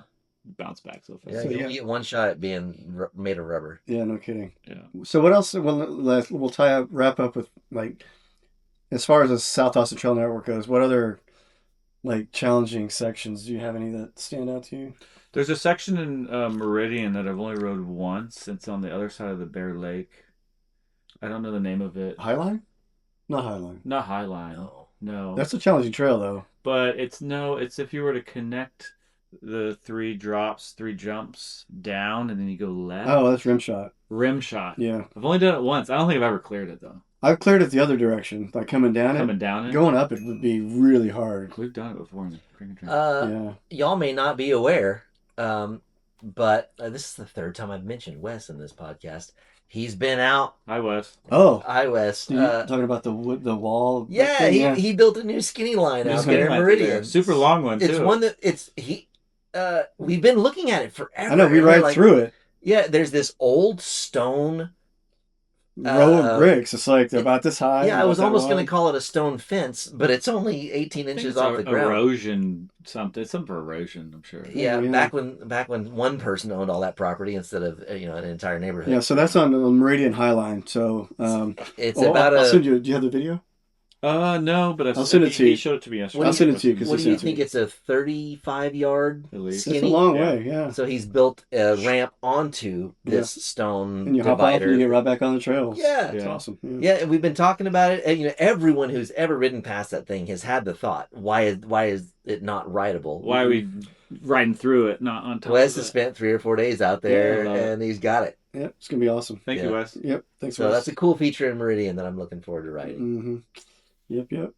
All right, ring the bell. All right, this next one this next one I added to the list. When I did the Tour Divide in 2024, day -1, I came across a guy at the trailhead in Banff, Canada, and he was a podcaster, and he was a really popular guy up there in Canada, recording podcasts relating to biking. And as I'm sitting there chatting with this really nice guy, another rider comes up, and he says to the gentleman, he says, "I love how you started talking about mental health in your bike rides," and it just got me. That resonated with me. It stuck with me ever since. Then another rider came out and said, "I love that you've transitioned and grown your podcast to talk about mental health," and I think it's something that a lot of us struggle with. We don't talk about it. And in an ageless podcaster world, maybe it's a good thing to bring up. Mm-hmm. So I just wanted to bring it up briefly, talk about it a little bit. I know that some of the bike rides that I go on can be extremely clarifying bike rides for me. Whether I'm working through a problem or I'm trying to burn off anxiety or I'm on a fight with somebody and I can go on this bike ride and kind of figure it all out.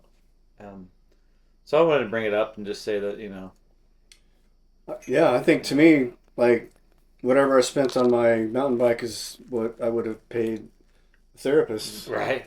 And I don't have to pay a therapist anymore. Boy, that's a good point. So I think for me, bike riding is therapy, and I've had my fits with anxiety and depression and all that. I have my racing mind, just constantly, what if? Yeah.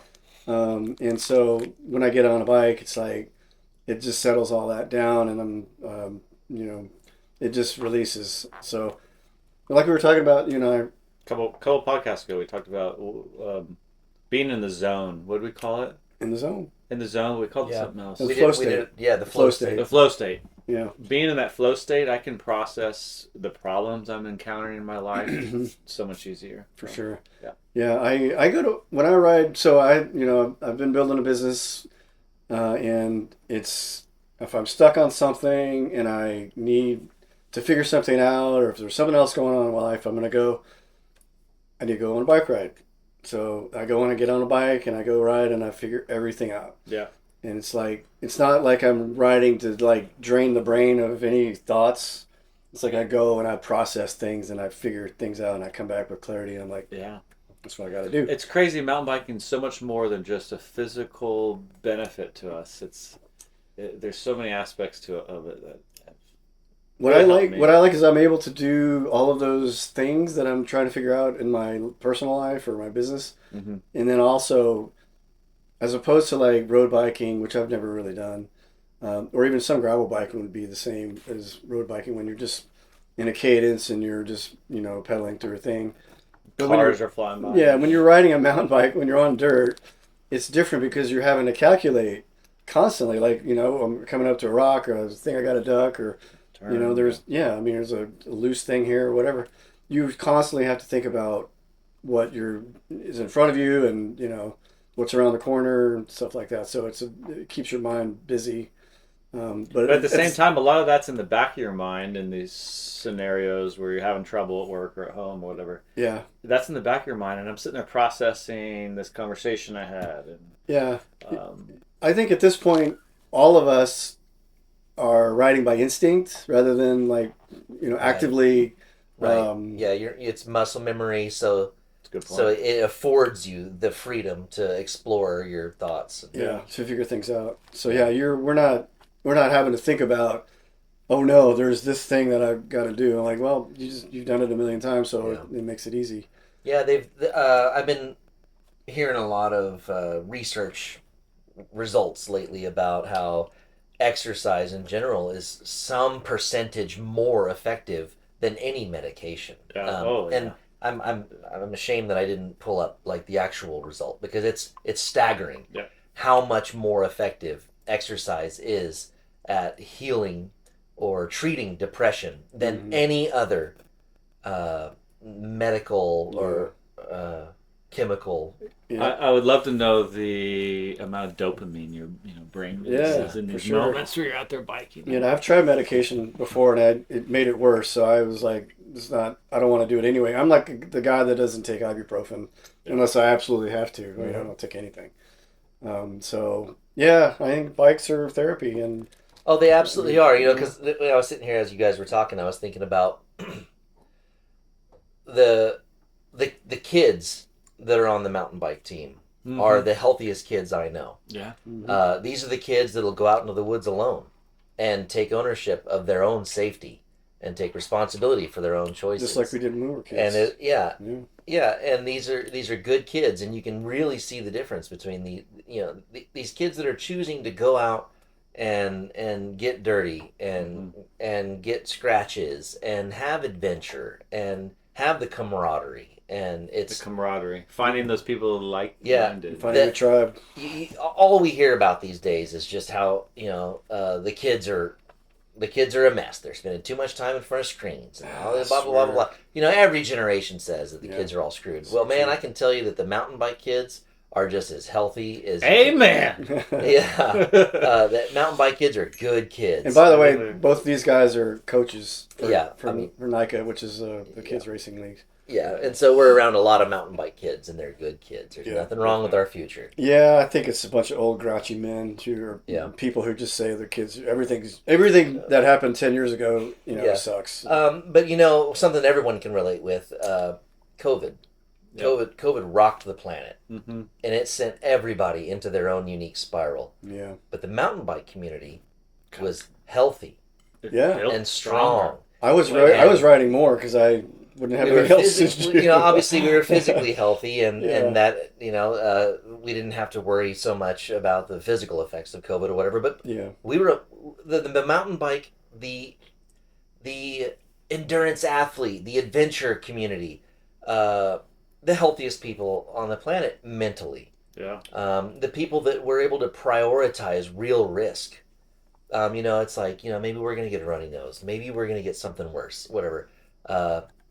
I'm out here trying not to fall off a cliff. And even if the worst case scenario that this is a legitimate thing that's going to affect us all, we're out here having meaningful experiences and really making our time matter, and meaningful relationships. And I'm not saying a mountain bike ride is going to fix all your problems, but by golly, get out there on the bike and you might be able to get a little closer to problem solving. Sure does. Yeah. It sure does. You're right. It doesn't solve everything, but it solves most things. Yeah. And with mountain bike riding and racing and motorcycle riding and racing, you see the folks that get really addicted to it because it is so effective. Yeah. It really can help you process so many things and prioritize and help to align all of your goals and just the whole thing that we were talking about earlier of whatever your level is, whatever your next goal is, it's an opportunity to go out and prove to yourself that you can do hard things, and that you get a little better. Yeah, and then and get better riding too. Yeah, life is hard, man. Eat dessert first. Go for a ride. Go out and Need ride to a go for a mountain ride. bike. At the end of every ride, you've just proven to yourself you can do hard things. Yeah, for me, it just organizes the chaos that's scrambling around in my brain all the time. So Yeah. yeah, it's good in every way. I mean, physically, you know, I've always been in good shape. I've always been athletic. So You probably have a metabolism of like, some sort of racehorse though. yeah, I watch what I eat. But yeah, I stay fit, and I've always been fit. But you know, Yeah, I've been really fortunate that I've never had to deal with like any crippling anxiety or depression, and I'm wondering if that's because I've always been really athletic and adventurous, and I don't know if maybe I dodged some bullet or whatever. could be a But connection. people very close to me have had challenges, and it's really easy to kind of see the contrast between those that are out prioritizing on a more primal level. And I think it's really healthy. If I was a doctor, I would prescribe mountain biking, any type of cycling or adventure. I'm going to withhold from fully opening up on that topic, but I think it's definitely something that Greg and I can resonate with in terms of like depression, anxiety, and stuff like that. But maybe it's something we could expand on in the future. Yeah, I think we maybe bring some guests in. You want to talk about it? Yeah, That'd be awesome. Yeah, it'd be really cool to get So, a lot of different perspectives. Yeah, if it's a topic that resonates with you and you want to come on to the pod, tell us, please. we'd love that. So yeah, absolutely. Especially if you're mental health. Yeah, even more so. Yeah. Yeah. All right. Cool. Ring the bell. Hey, yeah, let me get on this. There you go. All right, Jeff. Like a recap. There has been a lot of races since we met last So tomorrow we're rolling out to Warda for our state championship event. Season finale. We're shutting the season down this weekend. I'm trying to remember where we were at the last time we had a podcast. I think we had just gotten back. McMilligan. And we were Milliken. Yeah. And we were on our way to Reveille. Correct. And then Kerrville, and then it was supposed to be Troy, but we went to Reveille was a beautiful event. Yeah. The weather, the gods smiled on us and gave us the most perfect weather. Dust on the trails, and then water and mud down in the gullies, and then dust on the hills. That's the thing about Reveille is that you can go ride there when it's raining, but there are places that are a mess in the rain. Yeah, we crossed creeks and stuff, and it was fun. The photographers got a lot of really great shots of the kids splashing through the creeks. How many races were there? That was a south only, but we had several hundred kids. It was massive. That was south only? I could be wrong. It's been a minute. I've slept since. We've been so busy. This is busy because they all got crammed back together, back to back. Yeah, this is busy season. So Reveille was a ton of fun. And then where did we go after that? We were supposed to go Kerrville. It was Kerrville after that.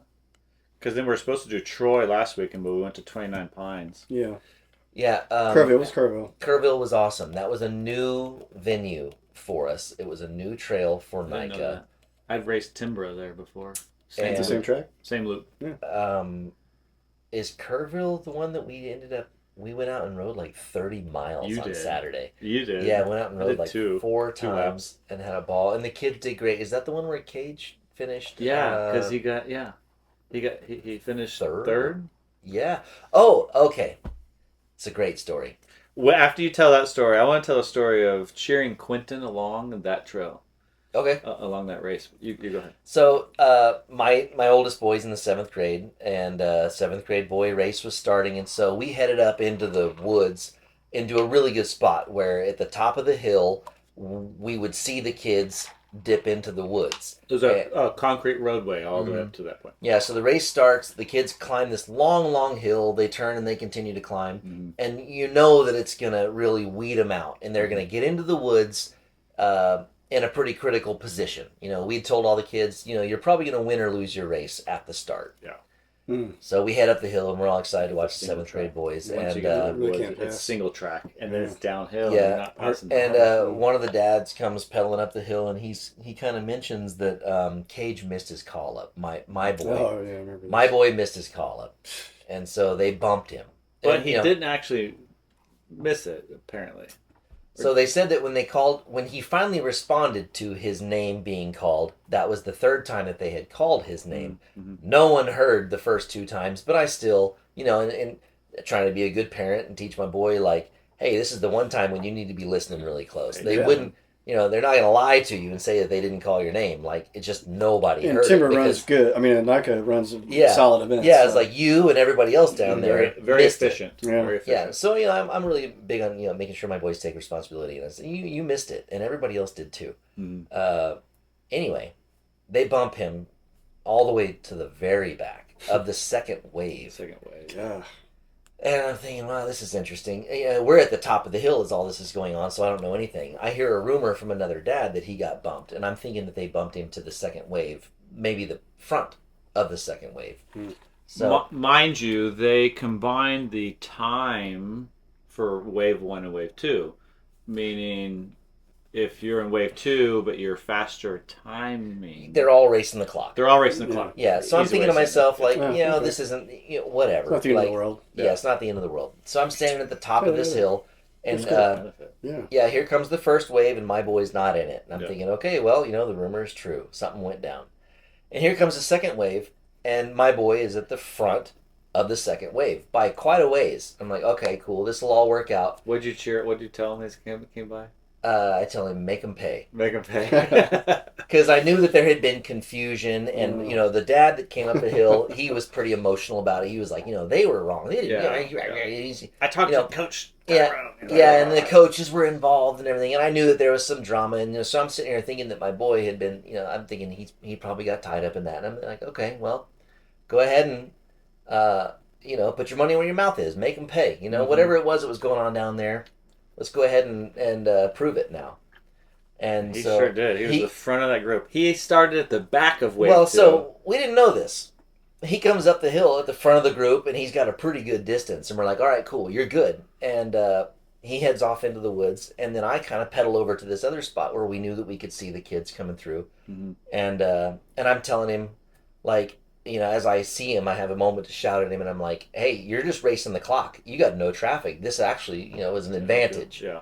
Go get it. And he has this really great ride, and we follow him all the way to the end, and he's pedaling, and he's mid-ride, and he's crying. He's sobbing. He's so emotional. He's mid-race, and he's going faster than I've ever seen him go. I'm watching him just shred, and he's just like, the heart was just, it was the soul of racing. It was like, the reason we do it, it was a really, emotions is it was a really cool. And Harrison, your boy, was with me, and we're both riding around watching him race, and it was a kind of just gold that we always, that you're always sort of searching for. Core memory. Yeah, it's the heart of any type of racing. It's a pretty cool moment, and he finished his race, and then that's when we find out that he started at the very back. Of the wave. And by the time we saw him, he had already passed every single Which kid. wasn't long. I mean, that's a mile hill. Yeah, maybe. so he passed the entire pack and dropped him and got into the woods alone and set this really fantastic Nobody ahead time. of him, just took off. Yeah, so it turned out that all the confusion ended up this major advantage for him, where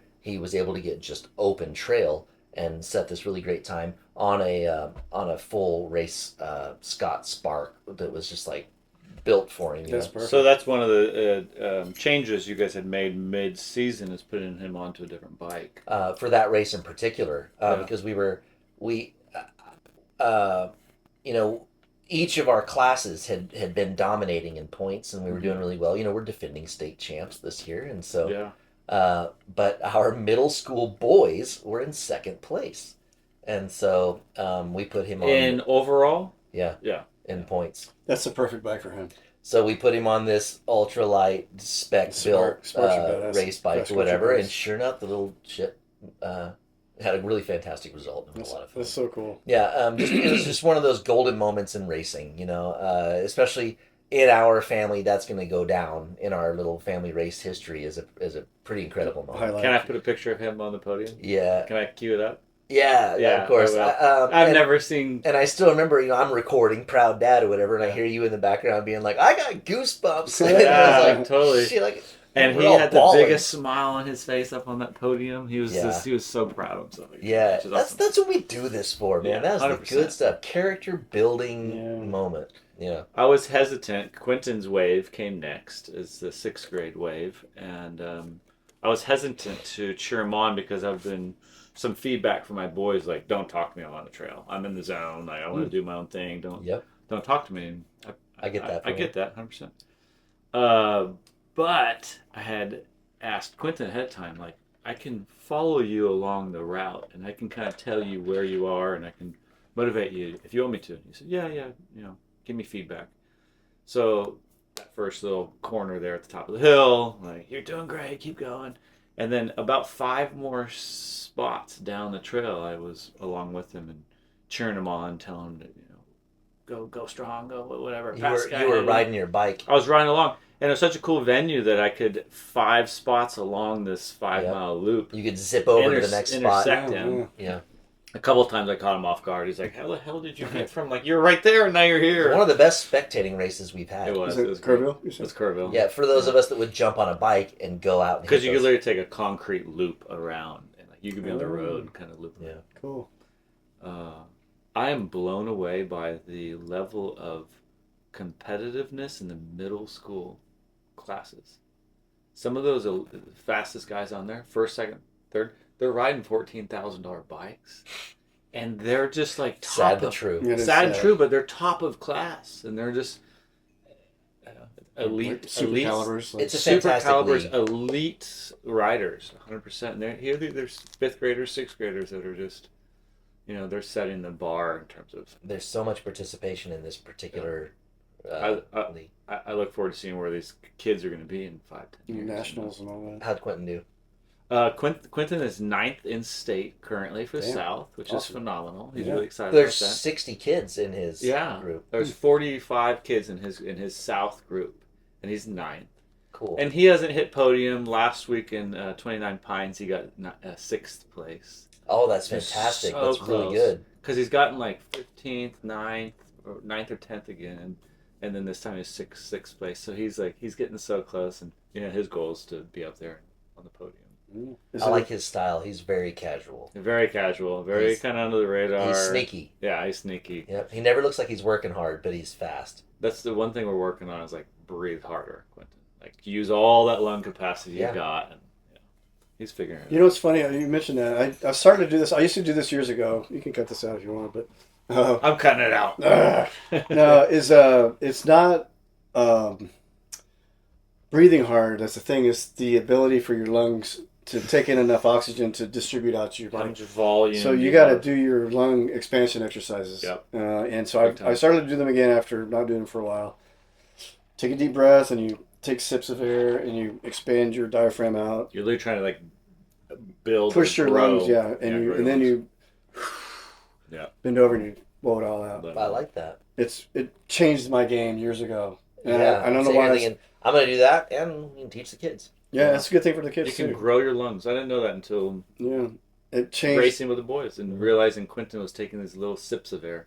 Mm-hmm. Yeah, deep breaths is the key. Yeah, grow your lungs out. Yeah. So the next race was out at 29 Pines, and that was an interesting rescheduled type event because we had some weather here, and so they had to combine North and South up at a venue up in the Dallas area. No, Longview, Tyler. Oh, okay. Yeah, that's right. They used our rain out weekend, our option weekend for this event. So, and of course, I had already scheduled an event. I was out camping in Big Bend again with some friends, and I wasn't able to make the race. Have you been to 29 Pines? Yeah, Scott and Carl and I went out and rode there one day and had a great ride. It's a cool place. It's a phenomenal course built by the same builders as some of the original builders in Bentonville. Really? Oh, cool. Yeah. Well, that doesn't surprise me actually hearing that because that's what it felt machine like. cut or It's machine cut, bermed out, a little washed out. It could be groomed a little bit and packed in, but they had all the big drops and some of the ramps were still open, but the big drops and the big G out would form G out. They had those all roped off. All roped off. Yeah, we got to ride them when I went, and it was a lot of fun. Yeah. it's just the middle of nowhere. It's kind of the middle of nowhere. Sort of. I mean, it's on the way to Bentonville if you think about it. Well, that's how we hit it. We were on our way to Bentonville, and we stopped there and rode. And it is absolutely worth the trip. Go up there and camp overnight. So just do it all along the way, like what we did. We went to stopped at Iron Mountain and those other trails, Shady Tour. Awesome trail system, super cool destination spot, right in north central Texas. Sandy pine rolling hills. so it can absorb the rain. Oh, that's the name of the range, or not? It's called 29 Pines, but the terrain is sandy, so the sand can absorb all the rain. Yeah. Pine needles everywhere. Pine needles everywhere, pine trees, rolling hills. Y'all probably didn't see the bridge section.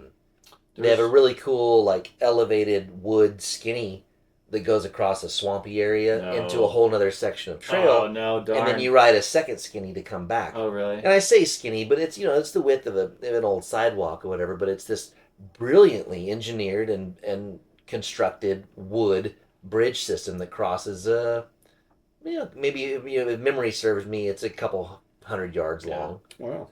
Really cool. It's fun to ride on. It's a cool area. Beautiful, beautiful area. The rolling hills and right now this time of year, there's wildflowers everywhere. Oh yeah, That's beautiful. I'm so mad I missed it. Yeah, that's pretty cool. Okay. I'm that dad that, like, once my boys take off, I'm out there at the starting line taking pictures of them, and then I'm running across the field and running down the hill so I can get another picture of them coming around the first big turn, and then I was off in the woods taking pictures. But Cool. yeah, Ring fun. the bell. Here, I'll ring it. Oh yeah, and then state championship, we're leaving tomorrow morning. So here in about 9 hours, we're gonna hit the road Setting up for Warda. and go do the championship race. Yeah. Yep. So Free ride tomorrow. thank you. Anybody who's racing tomorrow and their kids, go crush it. Yeah, get them. All right, last topic. Upcoming trips. I am super stoked about Comfort again. Because last year was so fucking fun. We'll have this podcast out before Comfort, right? Comfort's in 2 weeks. Yeah. I hope. Yeah. So- Yeah, Certainly. we'll have this out next week. Certainly. Up to you. Oh, how about that? So get that. Comfort is Tomorrow. is Comfort a road show? I get confused Yeah, it's a about- CD road show. what we- CD It's road show. C&D Roadshow. Yeah. So the South Austin Crank and Drink group, we do our annual road show. It used to be out at, what's the name of the Dana place? Peak. Dana Peak. Dana Peak. Good trail system up there. It's, Campsite. it's up by not Belton. Temple. No, yeah. not Temple. Colleen. Killeen. Yeah. Temple. Campsite got washed away in a flood a few years ago. I still think about We Orion. were there that night. Yes, we were. I still think about Orion's tent. Like the picture that I saw was like in the middle of like a field of 300 And yards away. Vincent getting off of his air mattress and stepping into water And where getting his electrocuted. jackery's plugged in. Yeah. Yeah. Ugh. So anyway, we don't go there anymore. I don't. I think the trails are still closed. Yeah. Are they really? I think so. Oh, You know, the we place get was done then. subpar anyway, but it was just that perfect distance for us to kind of get Felt away. you're like a long way, long enough away. Yeah, it was like a trip. You get away from the family far enough that you can, drink and ride with your buddies. Yeah. No. So we moved the whole event over to Comfort out at Flat Rock Ranch, and the trails are so much better, and the campsite Phenomenal. is so much Everything better. better. Everything's better. And the park host there, Best in Texas. friends. yeah, what's the park guy's Best in- name? Best where? in Texas. I can't remember the guy's name that runs the place Doug? Where? No. Oh, Comfort. No. at Comfort. Oh. Awesome guy. He came out and even rode with us. Yeah. So that trip is coming up in 2 weeks. We were all exchanging a lot of information today. In fact, talking about it. Hey, apparently you really don't need to have reservations. They will allow anybody in, and if you're willing to give them a little bit of money, they'll let you camp. Yeah, there's no. Just show up. There's no resources other than the shower, really. I mean. Yeah, Just show up. Yeah. They Yeah. got tons of land. They have 2 courses. And everybody sort of kind of gathers around, like, there's a big fire pit at the top. Or not at the top, but in the middle of the 2 loops. It's people hang around. 1,000-degree fire. Really? Last year was 1,000. Yeah, How come we it had- took 6 hours to cook the potatoes? This is some So- of the best potatoes ever. So if you're listening to this, you're invited. This is as Carl would say, it's a free country. And your spouses and your family. Anybody. It's maybe not so family friendly after like 10:30, but Yeah, no. Yeah, Kids are asleep by then, so it's but okay. we're just gonna camp out and ride. There's 2 different loops in particular out there. It's kind of like a giant figure 8. Each loop is about 30 miles. So there's about 60 miles of trail. We'll ride all of it throughout the weekend. We'll probably do a midnight ride and go out and it's just a real good time. It's Good, so wholesome. much fun. The They food is have- amazing. Everybody brings like a potluck, and it's epic. Yeah, and we'll sit around the fire and tell really great epic stories about Greg Throwing my bike. throwing his bike. Yeah. Oh, so mad.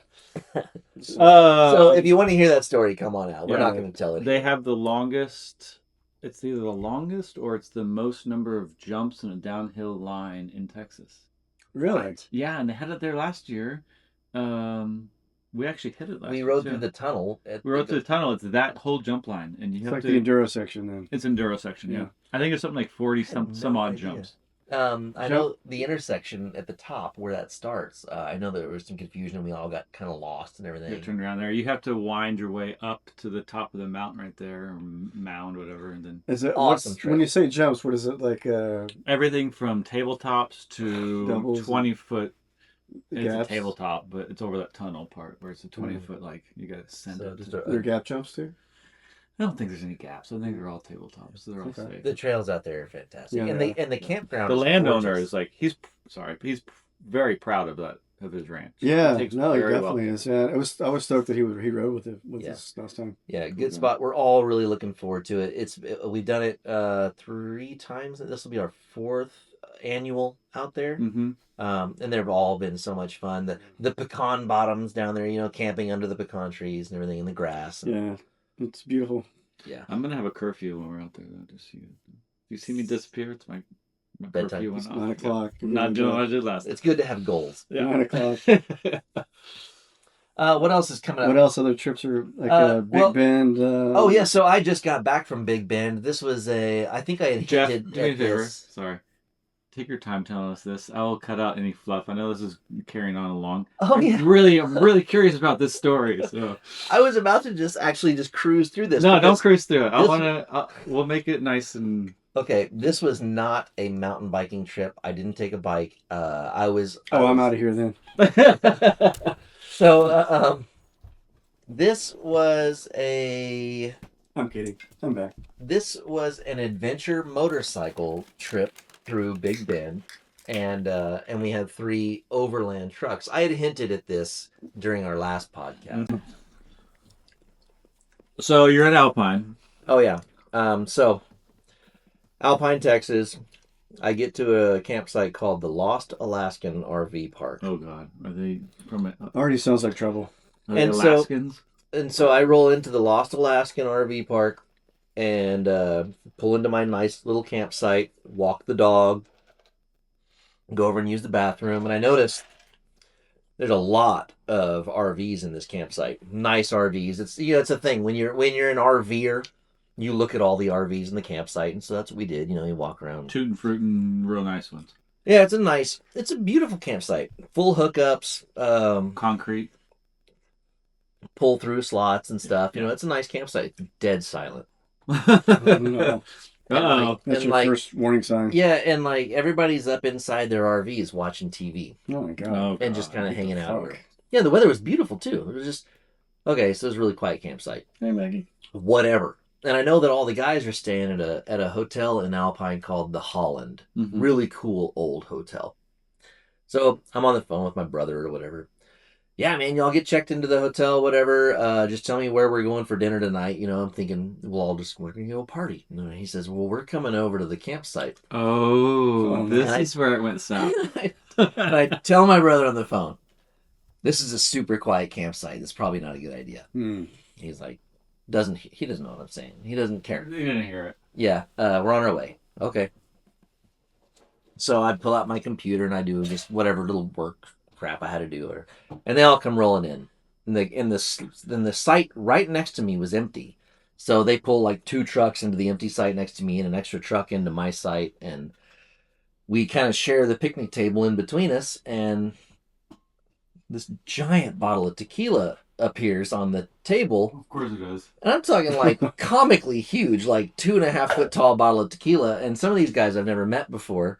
And we all kind of just start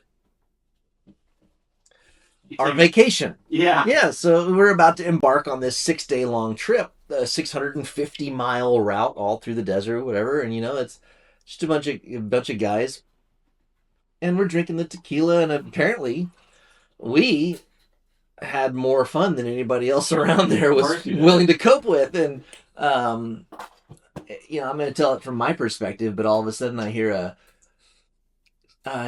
one of our guys say something about "get the fuck out of here."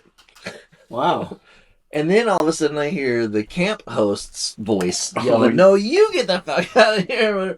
And so we all kind of split. I kind of get caught up in it or whatever, and we all take off, whatever. And I find out later that somebody was peeing out in the open or whatever, and I guess we were just having a little more fun than that campground was ready for. Yeah. So Old Alaskan, something. the Lost Alaskan. Lost So Alaskan. we get back into Alpine. We've got a reservation at a restaurant that night over by the hotel, and my phone rings and it says Lost Alaskan, and I think, well, I'm not answering this. Oh, no. I know that there was a whole lot of fuck yous flying around just a second ago. I'm not answering this call. I'm sure I'm getting kicked out.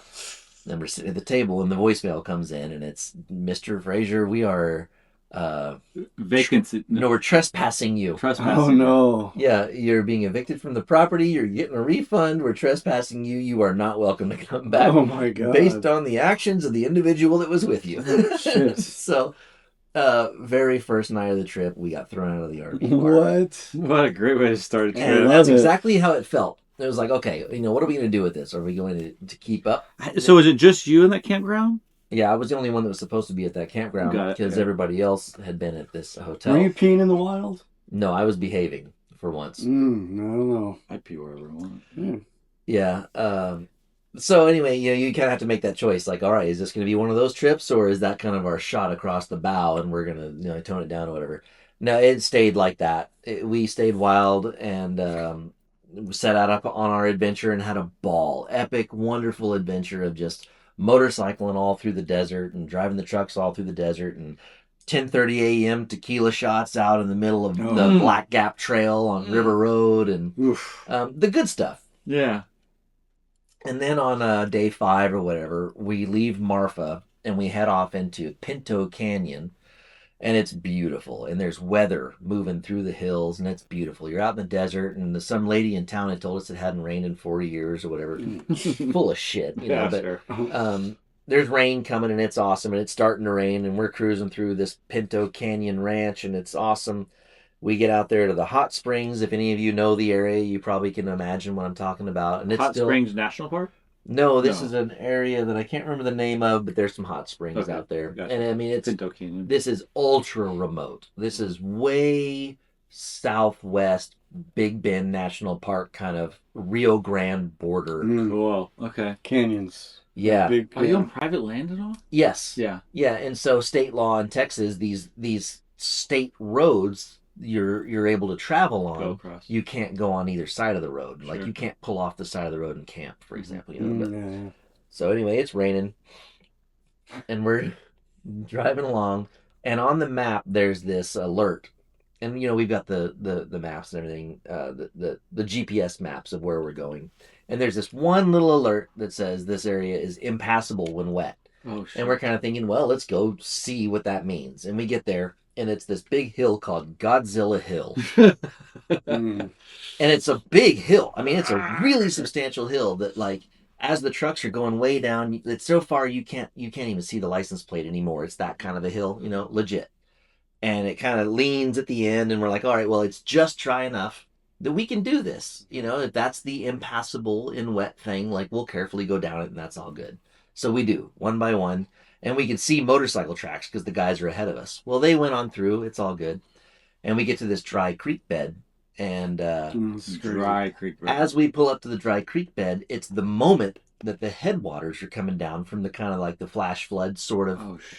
I say flash flood. It sounds really scary. But at the time, it was just a cool, Wash, like a creek. wash. wonder of nature. The water is coming down the dry creek bed at the exact moment that we pull up. And we're like, wow, that's very interesting. Last vehicle, or you got more cars to go through? No, the 3 of us arrive, Oh, and it's okay. right there, the headwaters. Yeah. And it's kind of the foamy, shitty. And you dirt. started. I've seen the video, but you were there like just before it came, right? Yeah, Yeah. as we pull around the corner, there's this Yeah. frothy white crap kind of running down. Nasty water. And it takes your mind a second to realize, oh, cool. This is the headwater. You look upstream, and there's a flowing river, and you look downstream, and it's a dry creek bed. Yeah. Wow, cool. We got to see that. Yeah. Let's go ahead and cross it while it's shallow. And we do. We drive across it. Only to find out that later, the next 30 miles, is the nastiest, stickiest peanut butter, no! impassable, undrivable disaster that like the trucks were cruising along. One of the trucks immediately goes off the road, slides off the road and gets stuck. So we spend the next 45 minutes with 2 winches and tow straps and everything, dragging him back onto the road, and we continue. And my truck, my Jeep, I've got left front tire and the right rear tire in the same track, and so I'm cruising along like sideways. a spider or a crab, like 400 yards. It. Yeah, I can't stop because we're gonna be stuck. I don't know what we're doing. Like it's a disaster. Oh, and we kind of slide around this corner and dodge this rock, and the 3 of us are all panicking, and then all of a sudden the road just turns into the Rio Grande. Wow. Fully flooded, and all you can see is just lake instead of road. Oh no. And it's like, well, we can't go that way. And we know we can't go back because we just came down this insane Godzilla hill. Of course, it's called Godzilla Hill. So we're stuck on the Rio Grande right there. Mexico is on your left hand, and the national park is in your right hand. And hopefully you have enough we're screwed. tequila to just kind of stake it out. So yeah, we're in full overland build trucks, and so we kind of deploy or open up our awnings and set up our camp chairs, and so we're dry. It's pouring rain, and we get all the booze out, and we get the little grills out, and we get the little cordless chainsaw, and we cut some wood and dug a fire pit. Did you? Yeah, and we made this really excellent campsite right there in You the mud. You made some lemonade. Yeah. yeah, we sure did. And we're like, well, whatever. We have no choice but we're stuck here. Yeah. Dang. And we'd looked at the radar enough to know that this thing was going to pass, and so I was like, well. Yeah, but then it has to dry though. So then the satellite phone rings. We had rented satellite phones for this trip. The satellite phone rings. Yeah. Answer it. It's the moto guys. They're 5 miles ahead, and they're stuck. Oh, They've got a stuck bike and a broken bike. There's 4 bikes. What kind of bikes? Like there was 3 of them were KTM, like the 890 KTM. Mm-hmm. Big extended fuel tank and all that kind of stuff. Knobby tires, Mm-hmm. but they're cool bikes. They've got heated grips and cruise control and stuff. And they've got all of their gear. They're fully self-sufficient. Adventure bikes. They've got tents, and they've got food, and they've got tools, and 2 of those guys break off and continue ahead, and the 2 that one of them are stuck and one of them's got a broken bike. He fried his clutch because the rear tire was just solid mud. And so of course the clutch burned, and they were stranded. So he's done. He's stranded. He's not. You're not fixing that. Totally done. So they hike back 5 miles in riding boots, in the rain, in mud, standing water and everything. And they hike back to us, and we're in an area that's so remote. I mean, like you can hear a donkey in the distance, kind of literally. Wild donkeys. When you first told me the story, I didn't know there was such thing as wild donkeys. Oh yeah, especially out there. No idea. I'm sure somebody can claim ownership of these donkeys. Yeah, I think they were domesticated. I think it's the most remote location that we've ever been. They're wild. I mean, they were at some point. Like their relatives were domesticated. Yeah, we're all split up. Yeah. We're all stranded or whatever, and so right about sunset, here they come hiking down the road. We were flying the drone, trying to figure out where they were, where we were. But what do you do when you have a guy who's left his 600-pound adventure bike? That's exactly the question we were asking ourselves around the campfire all night. Now what? Yeah, so oh my God. About sunset, the storm blows over, and we're all just sitting around just covered in mud, and we're eating real good. We had refrigerators in our trucks and all that kind of stuff, and we were not suffering. We had all the booze with us, and we had a great night. It was our best night camping. Was it? Yeah. Once the guys finally showed up, we kind of sit around and you realize the reality of the situation, where it's like, if we weren't here, what would y'all have done? God. They had like 1 bottle of water left with them, and a granola bar, so we kind of just knock on wood and what about the rest of them? How do they recover all their stuff? Who knows? The other 2 guys are gone. Who knows? Never heard from them again. No way. Everybody, we kind of hit the sack, and the next morning we wake up, and it's just like a typical desert day in April. Dry and hot desert day, and we kind of just slowly pack up camp. We had steak and eggs for breakfast, and it was fantastic.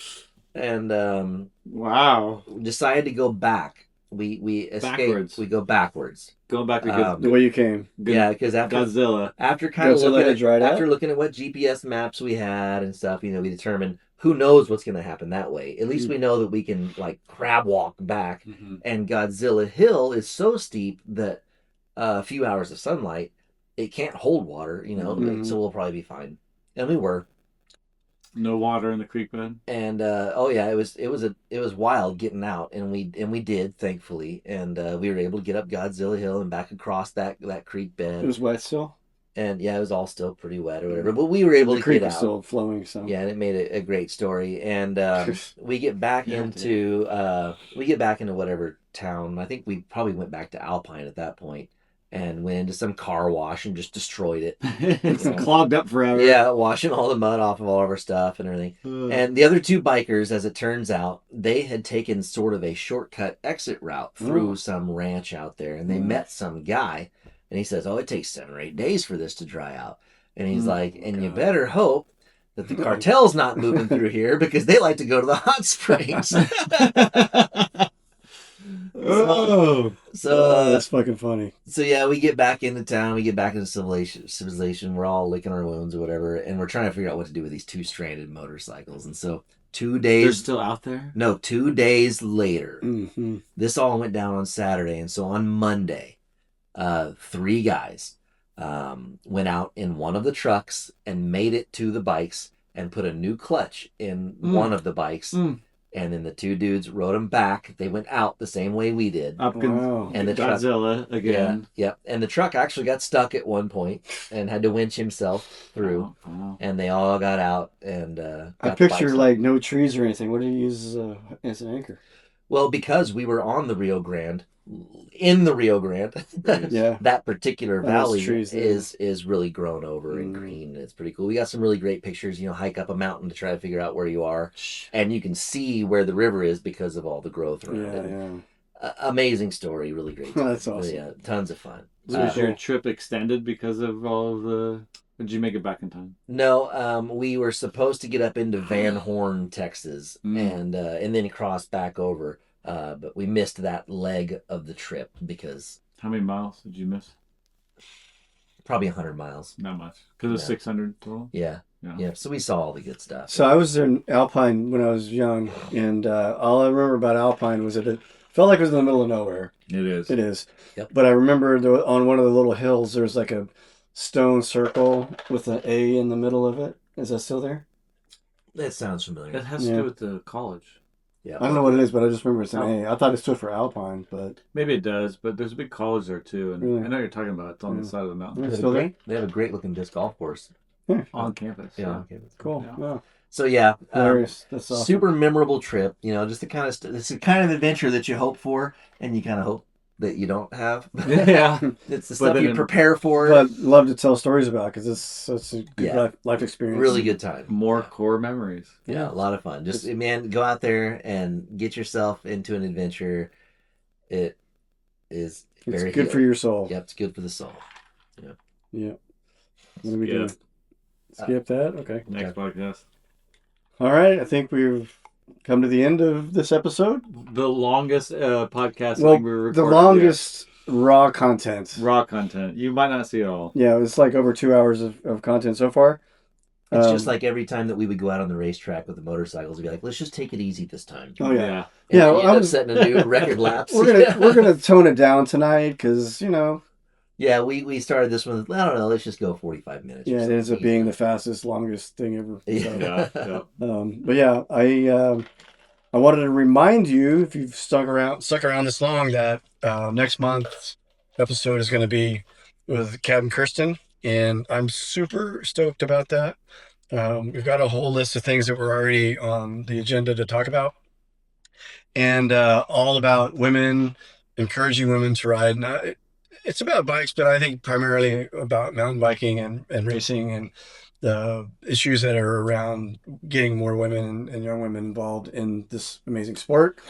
So be sure to stick around for that episode. Yes, the ladies edition. Yeah, and again, like I said early on too, I need help getting the technology so that we can distribute this out to the podcast universe and I don't know how to do it. I tried what I did. I mean, I did what I thought I was supposed to do, and it confirmed. I sent screenshots, and Didn't these work. guys, it apparently didn't work. So we want to get this out to as many people as possible. So While you're here, like, subscribe, and make some comments and share. Yeah, and share it. And also, if you have other issues that you feel like are relevant to the content that we've discussed, comment that, and we can bring that up in other. We will future bring your episodes. topics up. Yeah. Please. Yeah, bring it on. Let's go. Yeah. So, that it for you? That's it. For you too? Cheers. All right. Love you guys. Good night. We'll see you next time. Peace. Hi, this message is for Mr. Frazier. Ride my bike with me. This is Skylar with the Lost Alaskan RV Park. Get on, Jeff. Get This on, is Jeff. in reference let's to go. the Come on, gentleman Jeff. you had with you beside you in your site. Okay, new goal. Unfortunately, We we're gotta going get to 3 have people to you ride one bike. removed from property. We're going to give you a full refund, but unfortunately, if you do return, we will be trespassing you. This is due to their behavior, so unfortunately, this is what we're going to do. You will get a full refund, but if you do return, like I said, you will be trespassed. Unfortunately, you will have to find somewhere else to stay for the evening. Thank you. Bye.